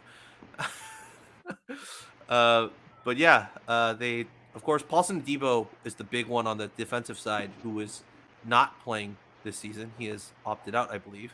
So for the NFL, so he's not playing. We all thought he might, but then he isn't. So yeah, perfectly fine with us. Mhm. And that is it, gents. I'll let you guys take it away for the big game because, of course, Avi loves talking about this game. You want to kick it off, Avi? Yeah, we're gonna win. It's not gonna be close. I think it's pretty. It's like Nice. yeah. Look at that. What year That'd be is a nice that from? Is So that Trace actually gave this to me as a birthday present. Is that the Waldorf years? Actual clipping of 1952 San Francisco Examiner, the Sunday sports page of Cal's big game, where they won 26-0. Yeah, that's a few years after Pappy left. Johnny Olazuski, California's fullback, was running in an All-American form. Is what it says here. Johnny O. Yeah, was a fullback All-American. We can have those back, but yes, this is one of my prized possessions. But just because we're talking about the big game, I just need That's So what's interesting That's about yeah, what's interesting about Stanford this year is as the Shaw era has slowly fell off, every year it seems like they lose something that they used to excel at. You know, they always had defensive linemen or linebackers that could penetrate, or a shutdown corner, or a dominant offensive line, or a gigantic tight end. And every year that's gone by, they've lost some aspect of what made the Shaw era so successful and maddening. And when I look at their roster, I mean, there's talent there, at least from a recruiting rankings perspective, but there's nobody that's proven themselves as a meaningful difference maker on the roster now that Adebo's gone. He was like their one sort of star performer that was left. Like there's no running back where I think, oh my God, if we slip tackle, he's gone. There's no tight end where I think, oh, he's going to be able to high point a ball and we can't do anything about it. There's no quarterback that I think he's going to complete 70% of his passes. There's no linebacker that makes me fear for Chase Garber's safety. I think that they'll be competent, like not awful, but like last year they were like 8th in the Pac-12 in offensive yards per play, 8th in the Pac-12 in defensive yards per play. They were just so mediocre in every way. And there's no real reason to expect it to be any different this year because what's changing about their team? They've lost talent, and there's just nobody obvious that's going to be like, wow, step in difference maker. I think that they're just going to be the most boring, uninteresting, mediocre, blah, average team in the entire conference. And that's exactly what they deserve for now and for forever and always. I'll go further. I think they're going to be the worst team in the Pac-12. Wow. They I are wouldn't go like, that far, but I hope to God you're right. I just In This the is where the Pac-12 bottom as a is. whole, as a whole, just at the bottom. Well, okay, Arizona might be worse because they're a dead team walking. But I think the issue with Stanford is like they've been kind of playing this like rope-a-dope game where they have a lot of talent, and that kind of has kept them afloat when the scheme has fallen apart, when they don't really have the talented tight end that they used to, or a wide receiver where they have like this one big guy who could bail out like mediocre play calling. Tavita Pritchard is not a good play caller. He hasn't really proven himself. I can't think of one signature game Stanford has won in the last couple of years outside of upsetting Washington a couple of times. At least since Bloomgren's left, Stanford's offense has been kind of mediocre, and with Mills dipped even further. Their linebacking play has just not been there. Like they don't make plays the way they used to. Their running backs aren't as strong. Like I can't think of like the production being like at a high level at any point. I think the biggest issue with them is it's just kind of more of the same. It's kind of like Tedford in his final years, where it's just like Shaw has his way of doing things. He's stubborn. He holds true to what he does, but like the rest of the college football's gotten better at it. Oregon has taken Stanford's model and talented it up, got some better play calling, got some better recruiting, and they've just taken the model and made it better. Like I think what Stanford did work for a long time, and it was very effective with having like a bunch of tight ends and a bunch of offensive linemen that they could line up and just bruise over a conference that was smaller. But I don't think it's there anymore. I just don't know if Stanford has that cachet the way they used to. Like you can kind of do the same thing in other teams have just mastered it better and are better at it.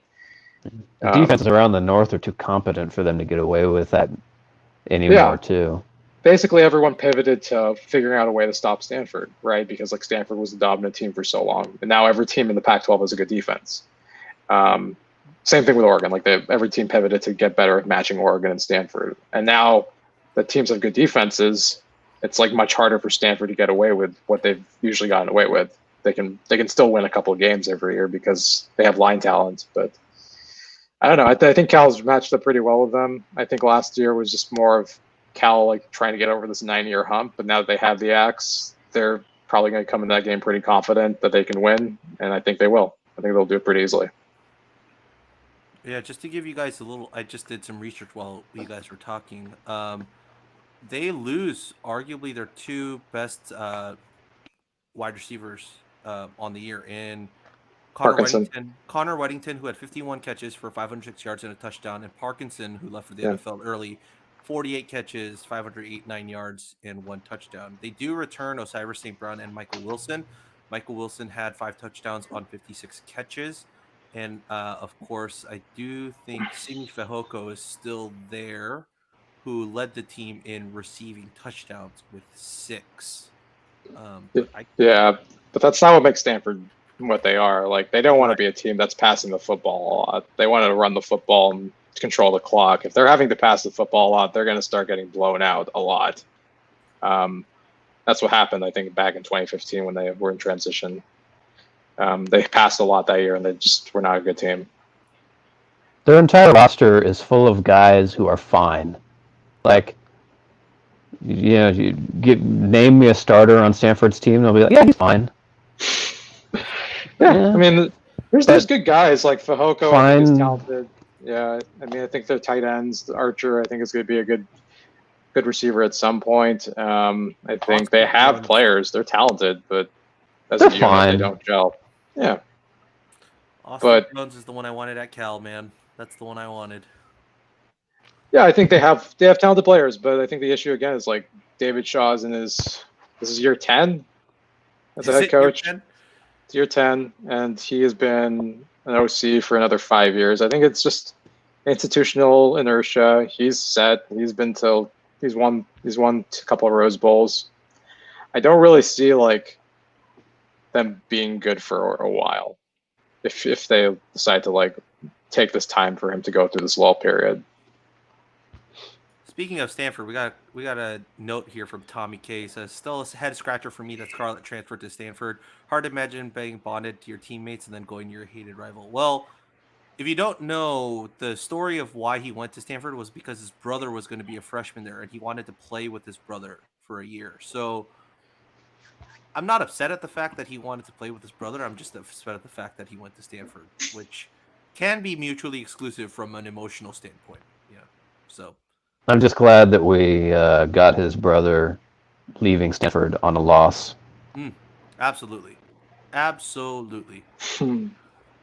So yeah, any other thoughts on the Stanford game before we move on? Black Friday, man.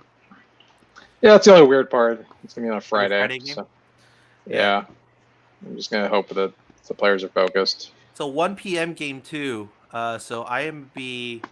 Just think about the evening branding opportunities for Cal Athletics.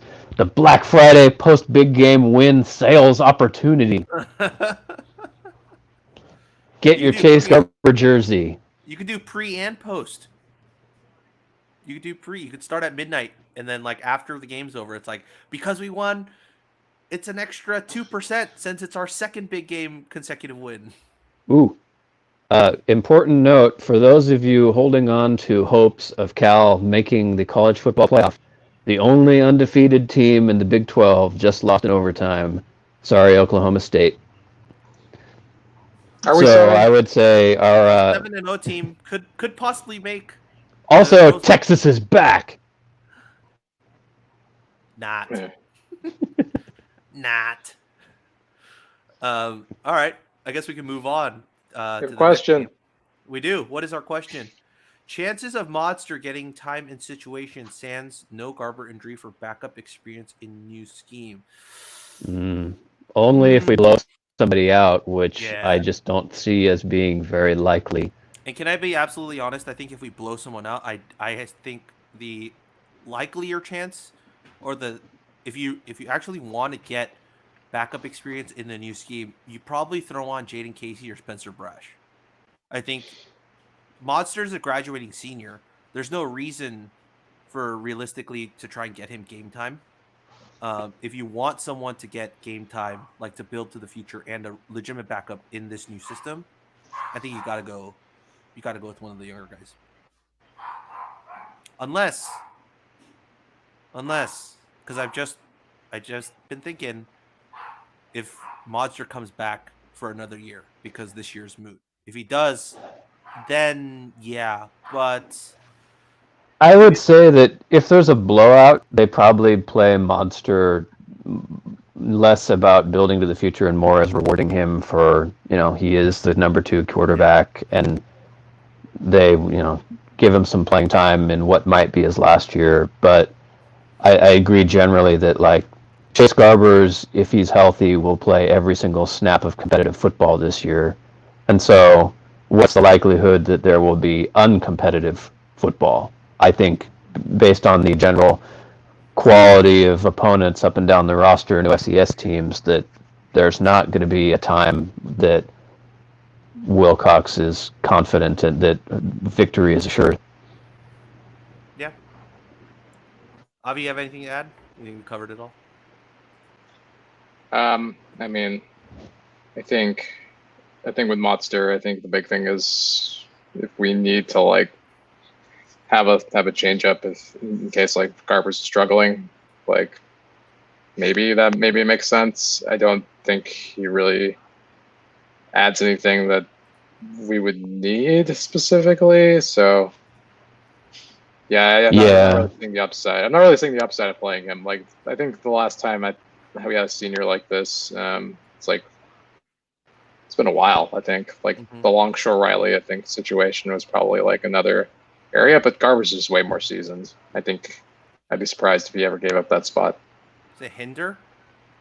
Hinder was a senior, right? I think that's probably the last time we had. No, he transferred. He was a junior. Oh, did he? Yeah. Yeah, I don't remember the last time we had a senior backup. Senior backup. Is it Mansion behind? Well, Chase Forrest was. I don't know if that counts. Chase, I guess Chase does count. Yeah, and he ended up playing too. So He did. He did. He did indeed.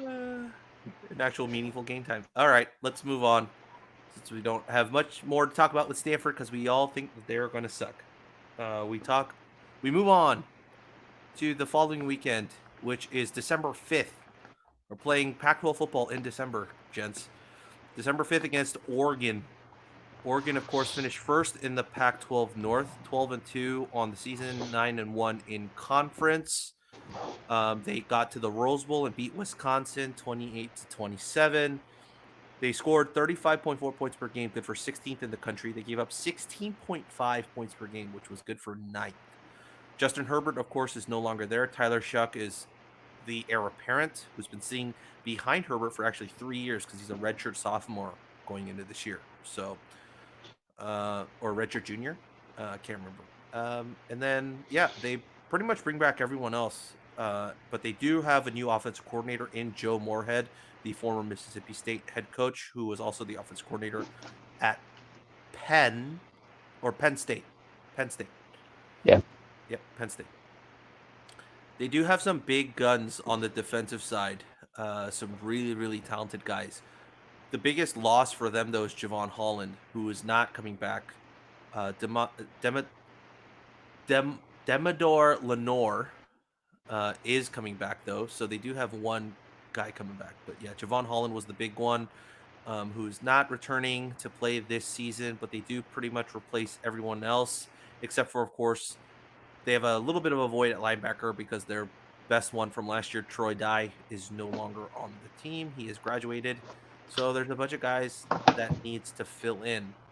But of course, they still have freshman monster Kayvon Thibodeau on the defensive line, the former #1 overall recruit in 2019. So with that, I will throw it over to you, Jeds, to talk about the Oregon matchup in the third to last game of our season.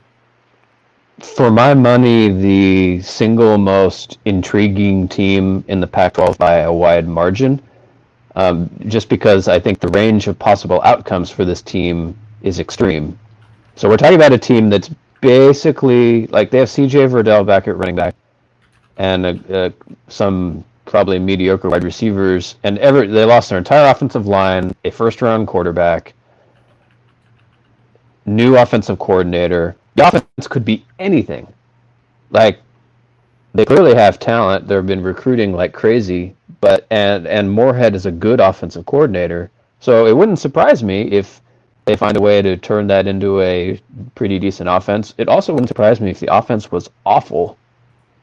And they lost just enough talent on defense for maybe there to be some tiny doubts, even though I think in all likelihood they'll be able to patch those holes with their stellar recruiting. So the defense will probably be pretty excellent. But Oregon could easily be the best team in the conference.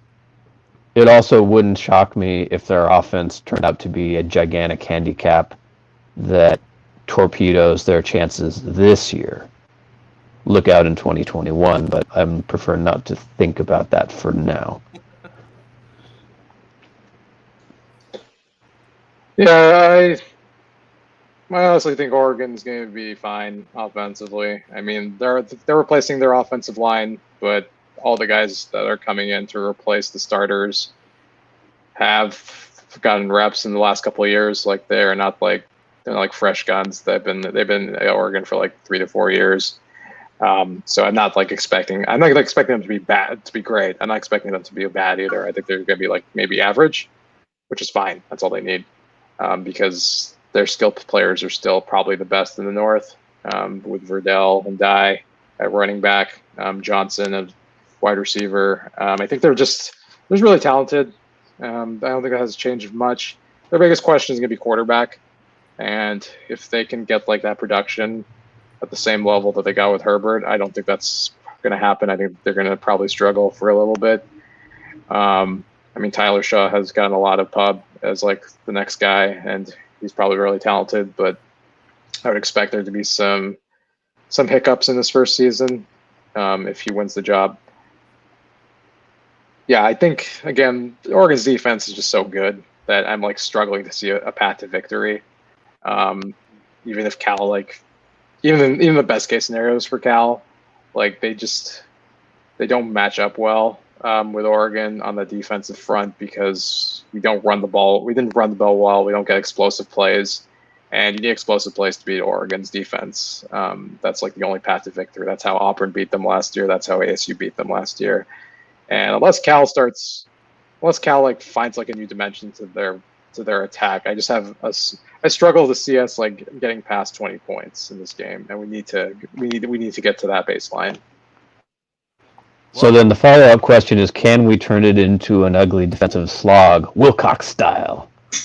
I mean, we could. I think we did it last year somehow. We did do it last year, but we also had Ashton Davis, who kind of covered up a lot of flaws. I mean, Oregon actually moved the ball pretty well last year, but they just kept on mucking up in the red zone and on their side of the field. Like they could have scored 25 to 30 points in that game, and they just stepped all over themselves. So I think looking back at that game, we were like, oh man, we played really well, but like Oregon was in control of that game after the first quarter. They just didn't capitalize on opportunities. So I would expect them to be a little bit better this year in terms of effectiveness, just in terms of like finishing drives. And I think our defense just is not as good now. Brett Johnson or like the defense has like two players who take that leap. Then I could see us doing the same thing as last year. I just am a little bit hesitant that unless we have like a major lead from the front seven or the secondary to like lock down a lot of that talent, that we're going to be able to like be within a touchdown or two of them. Yeah, I mean, it comes down to the line, right? I mean, you said it best, Avi. It's how big of a leap does our defensive line take by this game? How big of a leap do they take from their offensive line? Like, how much do they improve cohesively as a unit because they're replacing all five guys? And that's going to be the big one by the point of this game, like by the start of this game. If either one of those units has made a significant jump, that's going to probably be the determining factor of the game, in my opinion. We'll have to force turnovers. We'll have to win the turnover battle. I think Cam Good, and this is the game he's going to have to shine in. Dang is going to have to play really well. Obviously Johnson, we're going to have Tattersall. Like a lot of these guys have to just make impact, and like overwhelm that O-line. Yeah, I mean, because we got lucky too last year, right? Because Dye, I believe, fumbled twice in that game. Yep. So, like, and they scored 17 points on 5 red zone trips. Right. And the biggest issue for us was that over the last couple of years, and we mentioned this at the beginning, is just our inability to plug up the holes on a run up the middle, like over either guard. And that's why it's imperative that one of our defensive linemen does take that jump, so that we're able to plug those holes and maybe move a bit forward. But yeah, you guys are both on point. Any thoughts? Any other things on Oregon from the two of you guys? I don't like thinking about Oregon. Stupid Oregon. I mean, there's a chance we can win. I think Wilcox, it's just a matter of like getting the winning turnover battle and controlling the clock somehow. I don't know how we're going to do it, but yeah, garbage. Let's move on to some. Chase let's move on to some hot Cougar action. Yeah, Chase will have to play the game of his life. Yeah. This is the most optimistic I think I've ever heard Avi, because every game that we talked about, he's like, "Yeah, Cal's a shot to win it." Like he hasn't said that we're going to lose this game for sure. Hey, Cal had a shot to win like almost every game last year that they were healthy. If there's no other questions from the people watching, and I'll give you a couple seconds about Oregon. If not, we'll move on to the final scheduled game of the Pac-12 schedule for the Bears. And if not, in 3, 2, 1, there's none. All right, so we'll move on. Move on to Washington State. Washington State finished 6-7 last season in Mike Leach's final year in Pullman, just above Stanford for 5th in the conference. They scored 37.8 points per game, good for 11th in the country. But they gave up 31.4, which was 93rd in the country. They actually went to the Cheez Bowl and they lost to Air Force 31-21. Anthony Gordon was their starting quarterback, but he is no longer there. So they're looking for a quarterback. Of course, they hired Nick Rolovich as their new head coach from Hawaii. So we'll see how that turns out. Max Borghi, their lead running back, does return though. 127 attempts for 817 yards and 11 touchdowns, and 5 receiving touchdowns on 86 receptions. So 1,414 yards from scrimmage. So that's the big guy to look out for. Of course, I think wide receiver wise, I think they pretty much returned most everyone, if I'm not mistaken. No, I believe Desmond Patton is gone. Now they lost some guys on. Yeah, it looks like they have lost some guys. Yeah. But I have not checked. So, but yeah, yeah, I haven't done my research on Washington State yet. Tells you how much I've been looking at the other teams. Defensive fumbles. Their biggest tackler was actually Jihad Woods, who had 141 tackles last year. 10 tackles were lost, 3 sacks. But he is no longer there, or he is. He is a senior on the team, so he is there. So yeah, their leading tackler, 141 tackles. My gosh, he's back. But we had Evan Weaver. But I think that's enough for me talking about the team stats. Hand it over to you guys once again to talk about the Washington State Cougars. So if Avi's hot take was that Stanford will be the worst team in the Pac-12, I think my hot take is that Washington State will be the worst team in the Pac-12. And that might be a little bit of just my own anti-Nick Rolovich feelings leaking out. Maybe I'm not being 100% objective. But what I see is Washington State had the worst defense in the Pac-12, like by a pretty clear margin objectively last year. They're getting a lot of those guys back, but like what reason do we have to think that they would be better? And they're losing a lot of the talent on the offense that was the positive side of the team. Nick Rolovich is a good offensive mind, but I don't think he's not like Mike Leach. I don't think in his ability to just like immediately plug and play any quarterback and turn him into a multi-thousand-yard passer. I think that they're going to have transition costs from the coaching changes that they had to make, and I also don't think the talent level is that high. For my money, I think Washington State's going to be the worst team in the Pac-12, or at least in the North. They would be my pick for last in the North.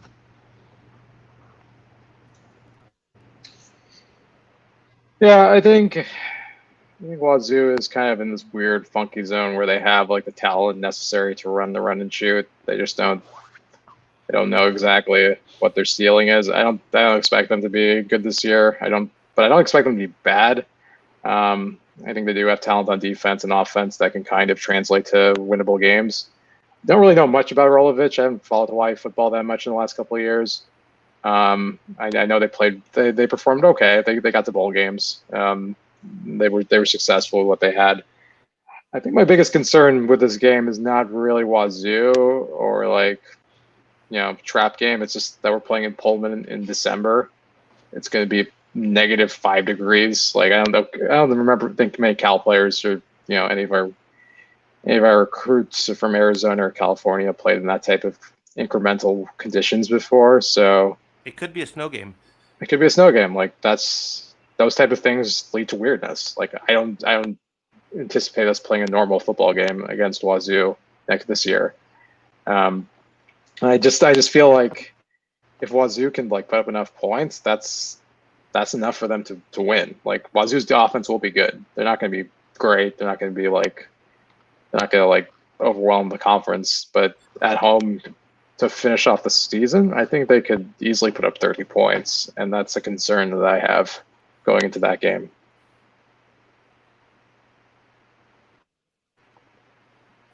I guess my question is if Mike Leach can take a mop and a broom and turn it into a quarterback that can complete 50 passes a game, can Nick Rolovich do that? Because he's going to have to step in and find a quarterback immediately, and do they have anybody like that on the roster? And if I had done my research, I might be able to try to answer that question, but I have not.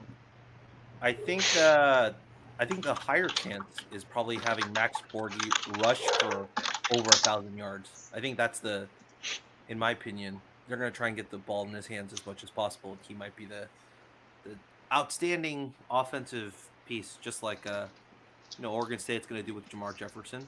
I think they're going to hand the ball off to him or get the ball out on a swing pass or into the flat like as much as they possibly can to get him in open space. I think he's going to be the star and the fixture of that offense, at least for Yeah, this. yeah. The thing with Wazoo is like Borghi is their best player on offense, or maybe on both sides, and they finally have a coach who's actually going to give him the football like on almost every snap if needed.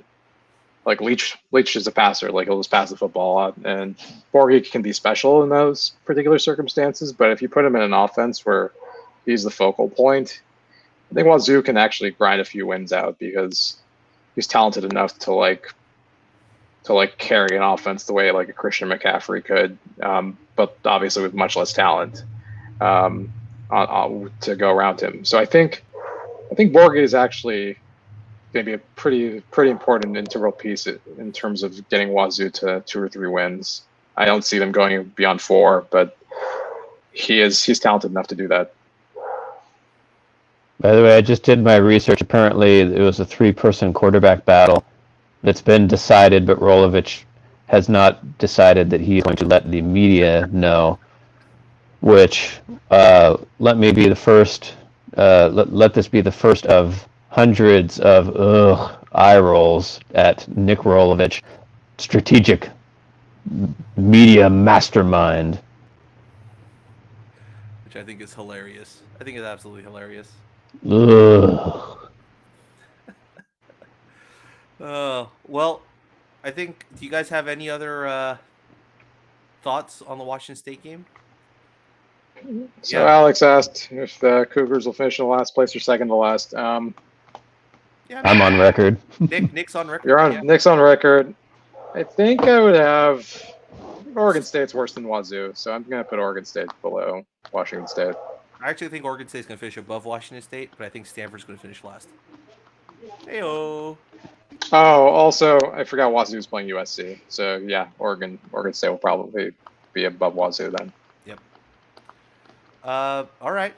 If there's no other questions about Wazoo, we'll move on to the final game, which we don't know who we're playing. It's December 18th or 19th. Cal versus question mark. The game is based on divisional standing. So how that works is, if we win the Pac-12 North, then we play the winner of the Pac-12 South on December 18th, which is a Friday. If we don't win the division, then we will play the opposing cross division in the same standing. So if we get second place in the North, then we'll play the second place team in the South, third in the North, third in the South, etc. And that'll be played on the 19th, which is weird to me that you would play the championship game before these seeded games. It doesn't make sense in my mind, but okay. So let's do 2 hypotheticals here. Which cross division opponent do you think we'll end up playing? So that kind of you have to talk about where you think we're going to end in the season, and then which cross divisional opponent would you want to play? Like, would you just think would be a fun football game to play against? Yeah, it's interesting. I might have guessed Arizona State as the team most likely to finish in the same spot as us, and I don't know to what extent the Pac-12 is going to try to avoid replays. Has that even been announced? I don't think If so. it has, I haven't heard anything about it. There's not much criteria here. The only thing they said was like a tiebreaker. One of the tiebreakers for this year is actually going to be like the amount of games played. So like if we end up playing more games just because one of the other teams that we're in a tiebreaker against didn't play because of a COVID outbreak, Have you seen Trick or Treater? it's super weird. Super weird. Yeah. But yeah, which cross division opponent do you guys think we're going to end up playing? I'm going to guess Utah will finish middle of the pack. Like, they're losing a lot, but they have competent enough coaching that they'll finish middle of the road. And I think that's a little bit more likely for us than surprise title contention. So I'm going to take a wild stab and say we'll play Utah in a cross-divisional game. Ooh. Is it cross divisional? If it's cross divisional, if we it's like first versus first, north, Mm-hmm. north versus south, second versus second, south, north. Yep. Yeah. Yeah, Utah sounds like the ideal matchup because Utah's probably going to finish top 3. Do I even dare say USC? I really don't want to play USC this year. So I think the thing with Utah, I don't know exactly how to project them. I think they're losing a lot this year, so they could kind of take that step back, and UCLA takes that step up. Or Colorado, Colorado. I don't know what the hell Colorado is going to be this year. And I think those are winnable matchups. I think it's a question of if we win, are we playing at home or on the road? Like, I do not want to play in Utah in December. I do not want to play in Boulder in December. But we're playing UCLA. That's great. I mean, I'm having a good time. I think ideally it would be UCLA. That's who I want to play. It's a surprise. UCLA having like a surprise season, and then they come and play a real team in the North, and they get bone smacked. Because the South is not expected to be very good this year, and I think there's just going to be a team that's going to like rise to be that 3rd or 4th squad, and then that's who Cal can eventually draw, and we take care of business. Yeah, I want UCLA too because I think that's the highest probability of a satisfying win to end the season, or at least the regular season. The most regular of seasons we've ever had. It'd be nice to get one of the LA rivals, right? Like keep the streaks going. Ugh, but after what happened last year against USC, I'm with you. I don't really want to face that offense again. Yeah, not in this current incarnation. I think that would be a game I see Cal having like a little chance of beating Oregon. I don't see many situations in which Cal beats USC this year. An air raid offense with those athletes is pretty scary. Yeah, it'd be tough. Yeah. Okay. If you have any takes in the chat of who you think we're going to end up playing, put them in there. I'll throw them up on the board. But that pretty much wraps it up for our game-by-game preview. We do have some questions here about other games. And, we're going into just fun question territory here. We had some things prepped of things that we're going to try and predict. But we'll dive into this question from Cam first. So far in the Wilcox era, what are the schools he overachieves against the most? And what are the schools he underachieves against the most? What would you think the reasoning is for these matchups? Well, I think the overachieving one for me is pretty simple. It's Washington State. Like, Mike Leach's teams were always, like, they were, like, they were hyped up, always going into our games. And outside of the one that we lost in Pullman, which was the other ones were like solid, right? We shut down the air raid pretty easily. Yeah, Washington State's the easy answer just because Wilcox knows how to shut down the Leach offense, and it's a shame that we won't be able to see that in the conference anymore. I'm kind of hoping that Rolovich becomes the new Leach for us, but that remains to be seen. The odds of that happening. I would say that Wilcox has generally overachieved against Washington in that Washington, like the teams that Wilcox tends to do better against are teams that play a similar style but with more talent. Wilcox finds ways to muddy up those games and turn them into low-scoring slogs that either team could sneak a win in, and then Wilcox has done that. Like he did that to USC before USC wisened up and got their own much better offense. I'm trying to think like who he struggled with the most, like in terms of style. I mean, Oregon has had our number, but Oregon's also been generally speaking the best team in the conference. So, is that about some sort of matchup issue or just the fact that they're better than us at most positions? It's hard to parse out the difference between those two reasons. Yeah, I think Wilcox has kind of been pretty.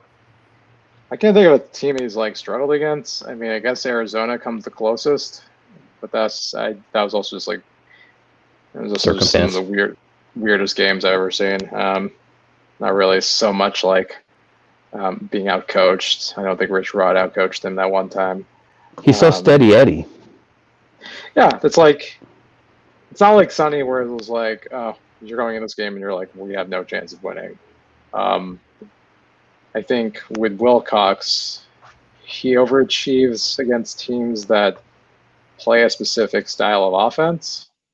Like Stanford, I think he is, I would say overachieved a little bit. I know last year we had to come back and win, but I think that team was also kind of, there were a lot of other confluting factors. And the 2 seasons before that, I think Cal had a team that was kind of struggling offensively. But I mean, Bears could have won either of those games. Like that first year, Stanford went to the Pac-12 championship game, and Cal was in that game until like the final minute. Like it was just kind of like a situation where the Bears just didn't have enough on offense either year. So I think Wilcox. I mean, I usually think of it from the defensive side of things because Wilcox doesn't really have much of an offensive say on things. But yeah, I think we performed relatively steady. I think there aren't many games where I can think of like the defense letting us down. I know an underachieving opponent. UCLA. I mean, we won last year, and but still only by 10 points. It was 28-18. Like, yeah, but it's gonna be. Yeah, but we were about to score like another touchdown at the end. Right. The then we got blown out the year before, and then the year before that we could have won to go to a bowl game, but there was some I think there was definitely some mismanagement there, and we ended up losing. And not making it bowl game because that's the one that Rosen didn't even play the second half. That's the one that Modster came in for the second half, and we still couldn't do anything about it. So we lost by 3 points. Yeah, our defense wasn't what it was in 2017. I think we went 2-7. We did 2-7 against the Pac-12 that year, so we were not like good against anyone. Just considering UCLA and their dumpster fire over the last 3 years, it's just really weird how we've only won one, and even the one that we won was like only a 2-score difference. That's why we want to play them this year, even the score. Yeah. Yeah. Well, Cam adds R.I.P. to Wilcox versus Leach. The Smoke Bowl was such an all-timer. Yep, absolutely was an all-time game. Yeah, we're running at about 2 hours and 30 minutes on this stream, so we're gonna wrap up soon. But we have a couple of quick hit predictions that we're gonna try and make here. Let's start with the first one, guys. Cal players that earn all conference honors. Who you got? Brett Johnson. Cam Bynum. Do we think that there's any chance that Garbers sneaks a first or second team honor? Or an honorable considering the state of Pac-12 quarterbacking this year. Are there 2 teams or 3? It's first team, second team, honorable mention. Honorable mention, yeah. So I think Slovis and Daniels are probably the favorites for those top 2 spots. I could see Garber sneaking in if he has a good year. And I don't think there are any other Pac-12 quarterbacks I think of in the top tier. Everyone else is new, right? Yeah. I mean, in the Pac-12 North alone, we're the only guy that we're the only team that has a starting quarterback returning. DTR back at UCLA. He's back, right? He is, but I've heard that the reports are saying like he's like they're looking to move like to another quarterback, which is weird. But anyways, I could see Will Craig if he has like a breakout year. Yeah. And Mike maybe Safell, yeah, that's a good call. At least makes honorable mention in my opinion. I think he's arguably one of the better centers in the conference. I think it's gonna be a pretty fair year, though.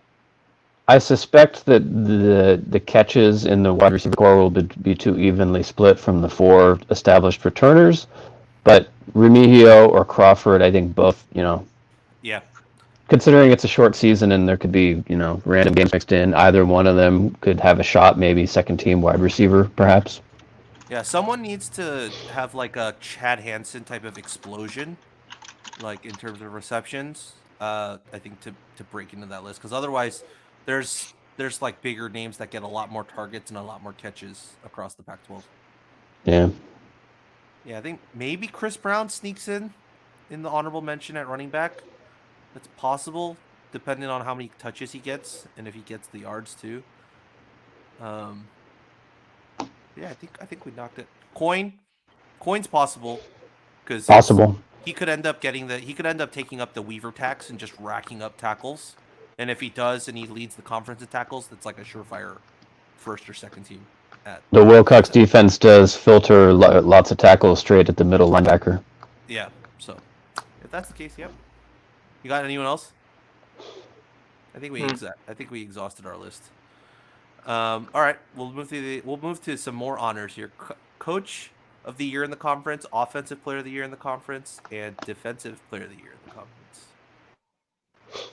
Suppose we should get the easy one out of the way and just say it's Thibodeau for D player of the year. Yeah, I could see. I actually, if Oregon State wins enough games, Hamilcar Rashad could actually, I think, make a move for it, depending on how his stats match up with Kayvon. But yeah, I don't see Oregon State having good enough defense.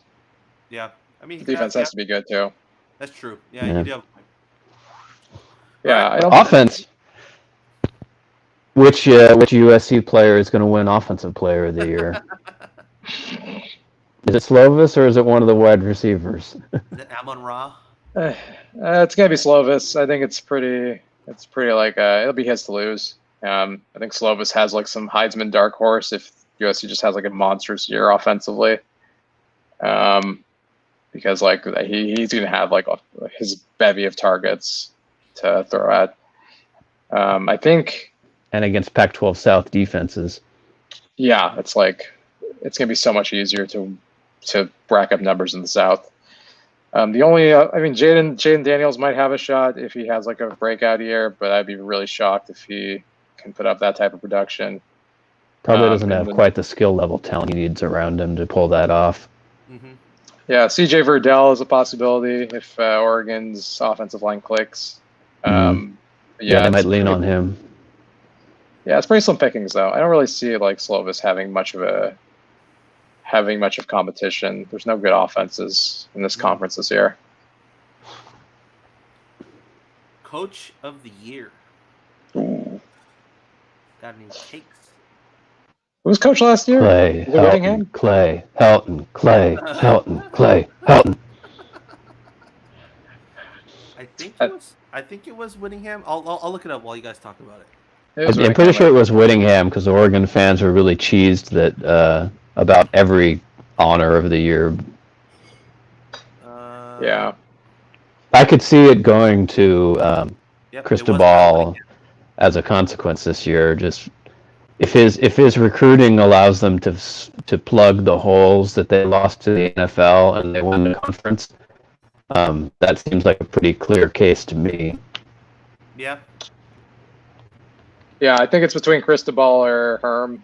If Herm has a good season, I think you will probably get it. Oregon, I don't know. I think they're favored to win the North, so it's kind of hard to like give it to a guy who's you expect to do exactly what we expect him to do. Even if they're losing a lot of guys, they're still the most talented team in the North.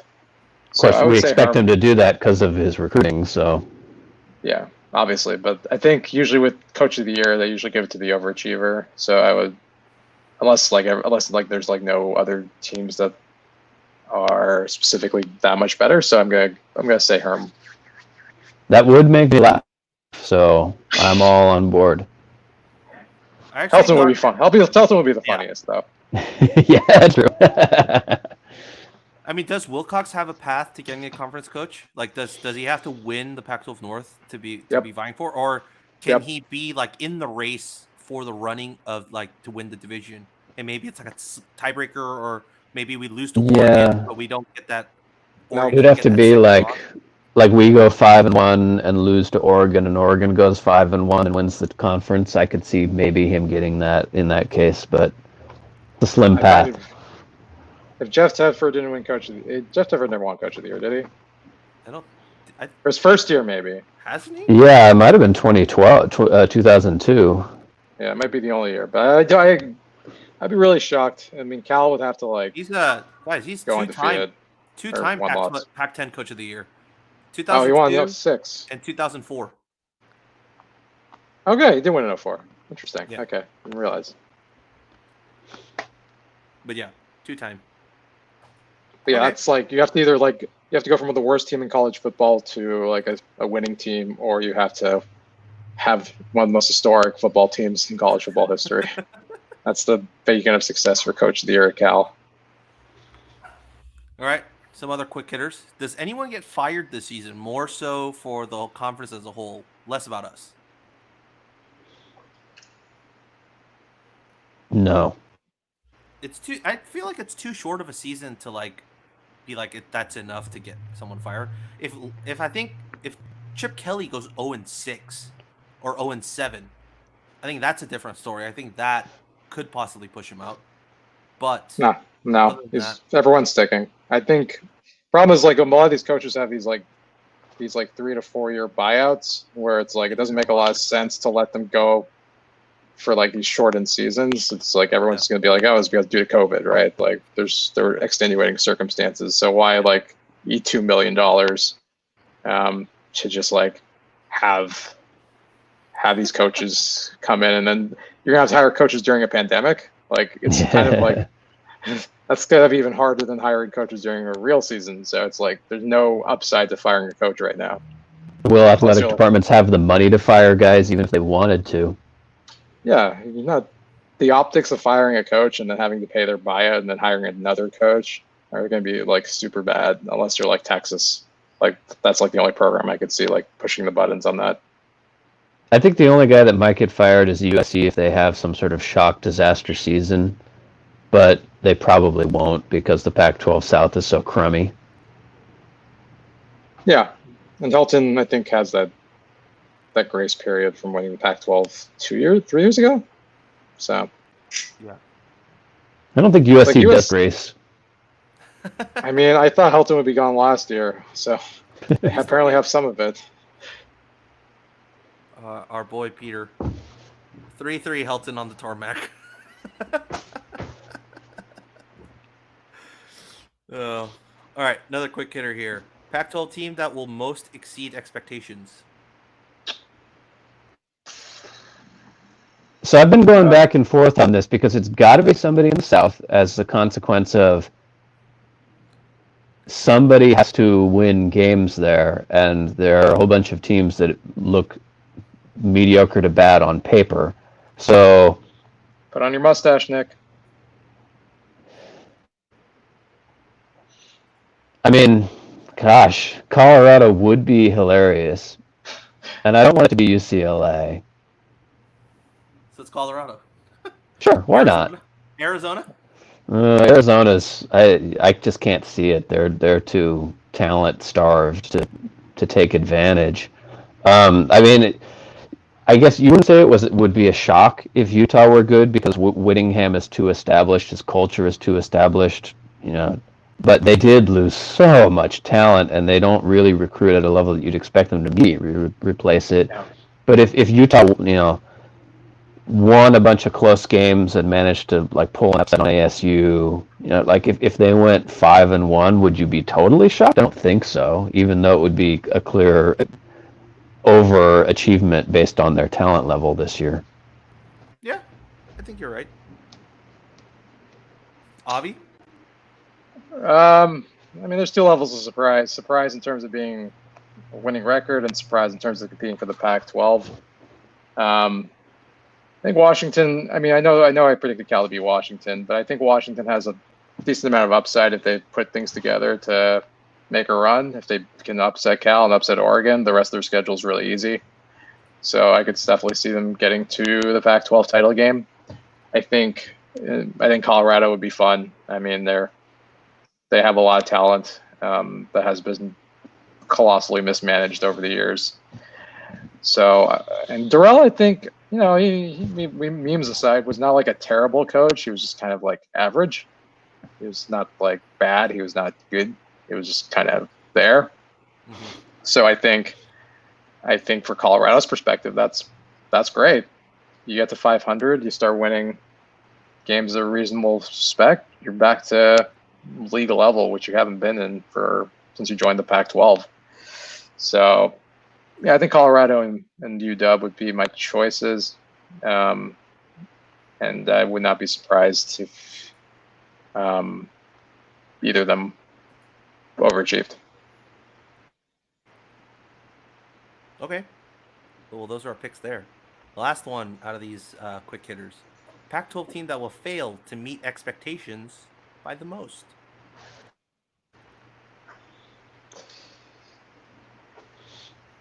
Which one do I want to go with here? Do I want to go with fun or do I want to go with realistic? Well, USC, one loss and everything could come falling apart really quickly. So I don't know. I mean, the Trojans are like really talented, but then they do put out games like the Holiday Bowl, and you're like, what is going on?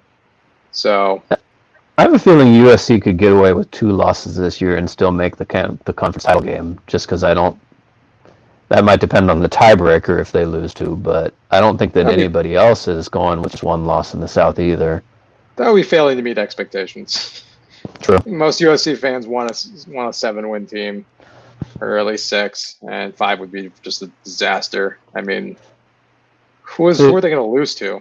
That's the thing, because I want to say UCLA, but yeah, the teams that the rest of their schedule is so mediocre that they're probably going to sneak out a couple wins, and it'll feel like, about what we expected from them.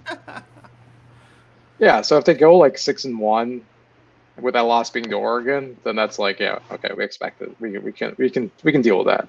But if it's like 5-2 with losses to ASU at 9 a.m. and Colorado and Boulder, like what, or where I think they're actually at home for that game. But if there's like one inexplicable South loss to an Arizona team, people are just going to be like, well, why did we bring him back? No, that is an important question. Do we want to see Arizona State lose to USC and thus feel more confident about week 2? Or do we just want to lean fully into the Schadenfreude and see USC lose their first game of the year and laugh at them? Oh.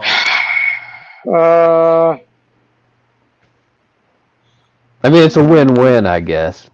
But which win do you want? Well, if you think Cal is going to compete for the Pac-12, you want USC to lose as much as possible. Because you don't want to play USC in the Pac-12 title game, right? Like the easiest path for Cal is to have a great season, win the North, and then avoid USC in the title game. Play Utah, play ASU. So, yeah, we're USC to lose, just like you always would. Fair enough. I think my picks would probably have to be Washington in the North and Arizona State in the South. ASU's an interesting pick. Yeah, just because Washington is replacing a lot, and if something doesn't go right, like they need a lot to go right from the get-go for them to have like a season that is at expectations, which is 1 or 2 in the Pac-12 North. The first 2 weeks can easily lead to them ending up at 3 and 4, or like 3rd or 4th in the Pac-12 North standings. Right, so they could easily get there. And then of course Arizona State, yeah, they have so much talent that everyone's expecting to be so good that maybe it's one missed opportunity by Herm Edwards or like a mismanagement like in game, and they lose, and it's down to number 2 or number 3 in the conference instead of vying for number 1. So I do buy that Washington's offense could take a gigantic dive into the dumpster and ruin their season. That is on the table, and if that happens, then yeah, they would be a good pick for failing to meet their expectations. Yeah. So I buy that as a possibility. Yeah, just because there's only 6 games, right? So like you screw up 2 games, and it's like you might as well just throw in the towel and just like play all your young guys and see what they can do. Yeah. So. The buzz around Donovan is not good. Like Penn State fans do not like John Donovan. Yeah. Well, we got one last question from Peter. Swap Cal schedule with SCs. Are our expectations 6-1-7-0 minimum? So who's USC's cross-division opponent? I will Wazoo. look at Wazoo. Oh man. Yeah, I think that's 6-1 if we take SC's schedule. If we're down in the South. And the toughest. Arizona State's the toughest game, right? It's probably the toughest game. I think you could easily peg Colorado and Arizona as wins. UCLA is just a rivalry game, so who knows what happens. I wouldn't. No, I wouldn't. I would never say that. I would never say easy wins for Cal. I would say this is a 5-2 schedule. What's hard is like if let's say you looked at that schedule and you said every game Cal was an 80% chance of winning. If that were true, you add that up and that's like you're teetering between a 5-1, 4-2 record. And I don't know if Cal is so good that you say like, oh yeah, we're 80% favorites to win all these games anyway. It's just that's the crazy thing about this year is with so few games and none of the non-conference games, and with very few truly awful teams in the Pac-12, I don't think, we'll see, but one of my hot takes is that like everybody's going to lose 2 games because it's just the conference is relatively deep and nobody seems like head and shoulders above everybody else. And then you throw in the lack of practice time and the COVID weirdness and just all the variables. And it's just hard to see anybody kind of emerging above the scrum.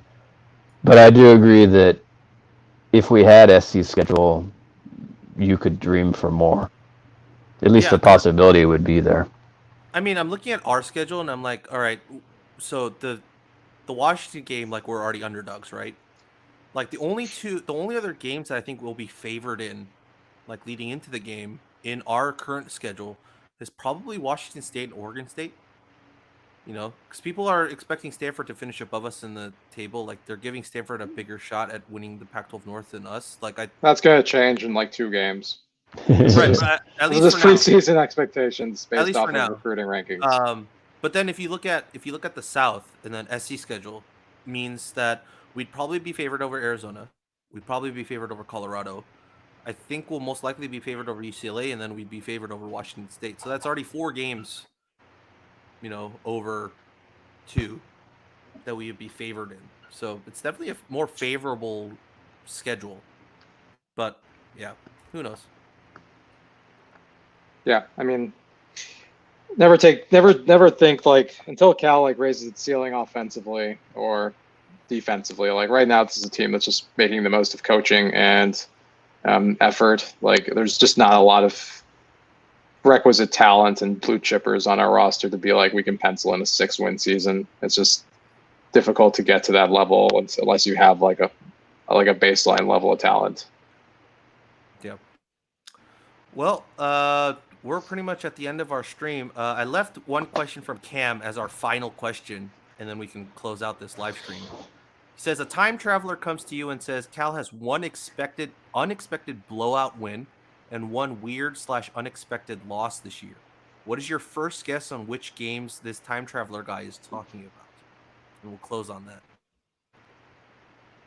Oregon. Is the blowout win? Yeah, that would be unexpected. But an absolute blowout win? I mean, I could see Cal blowing out like any other team on the schedule. I just don't see like against Oregon. Oregon seems ridiculous. Like probably right. I think Oregon has lost like I can't remember the last time Oregon's been blown out since Helfrich, outside the Helfrich era. And that one weird year, like every other year, like Oregon is just like you lose by 3, or you get upset by like a touchdown in the final seconds.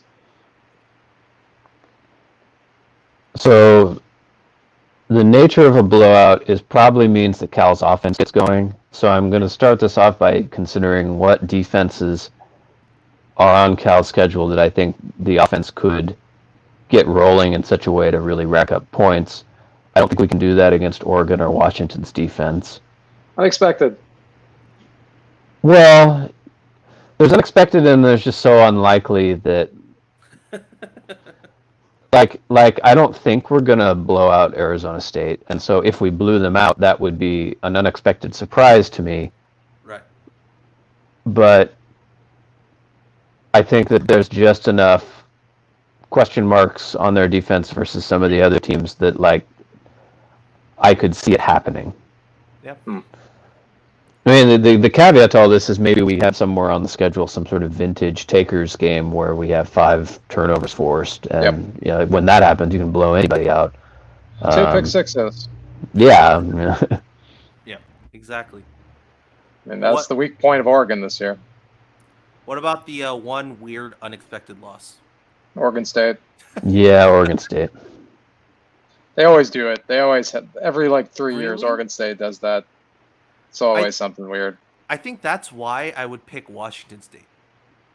No, Because Oregon State is too obvious. Yeah, because Oregon State's too obvious of an unexpected loss. Because we've experienced that in prior years.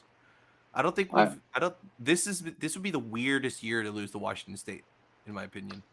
I think it's the week before Christmas in Pullman. I don't know. I expect madness. There's not going to be anything that has meaning or substance in that game. It's just going to be chaotic, neutral. Merry Christmas, you filthy animals. Well, We're at the yeah, 3-hour mark. that's it.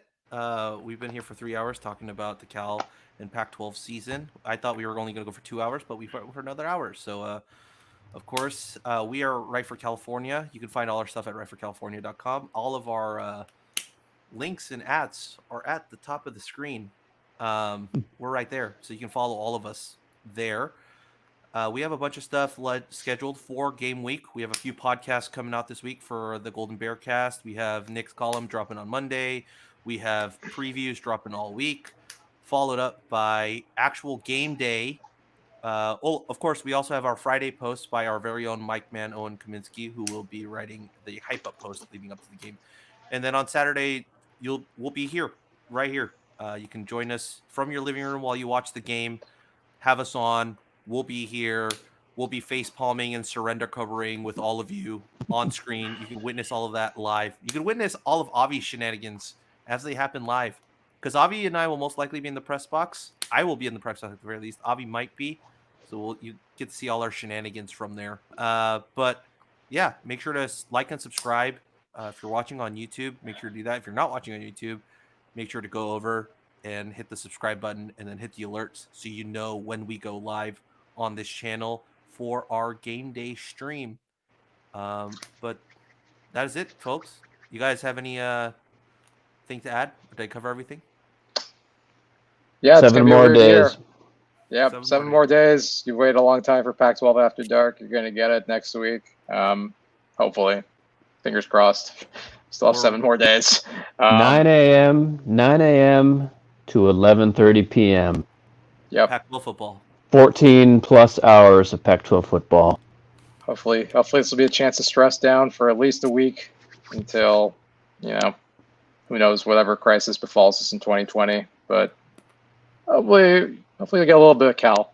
Find a catheter and order some DoorDash.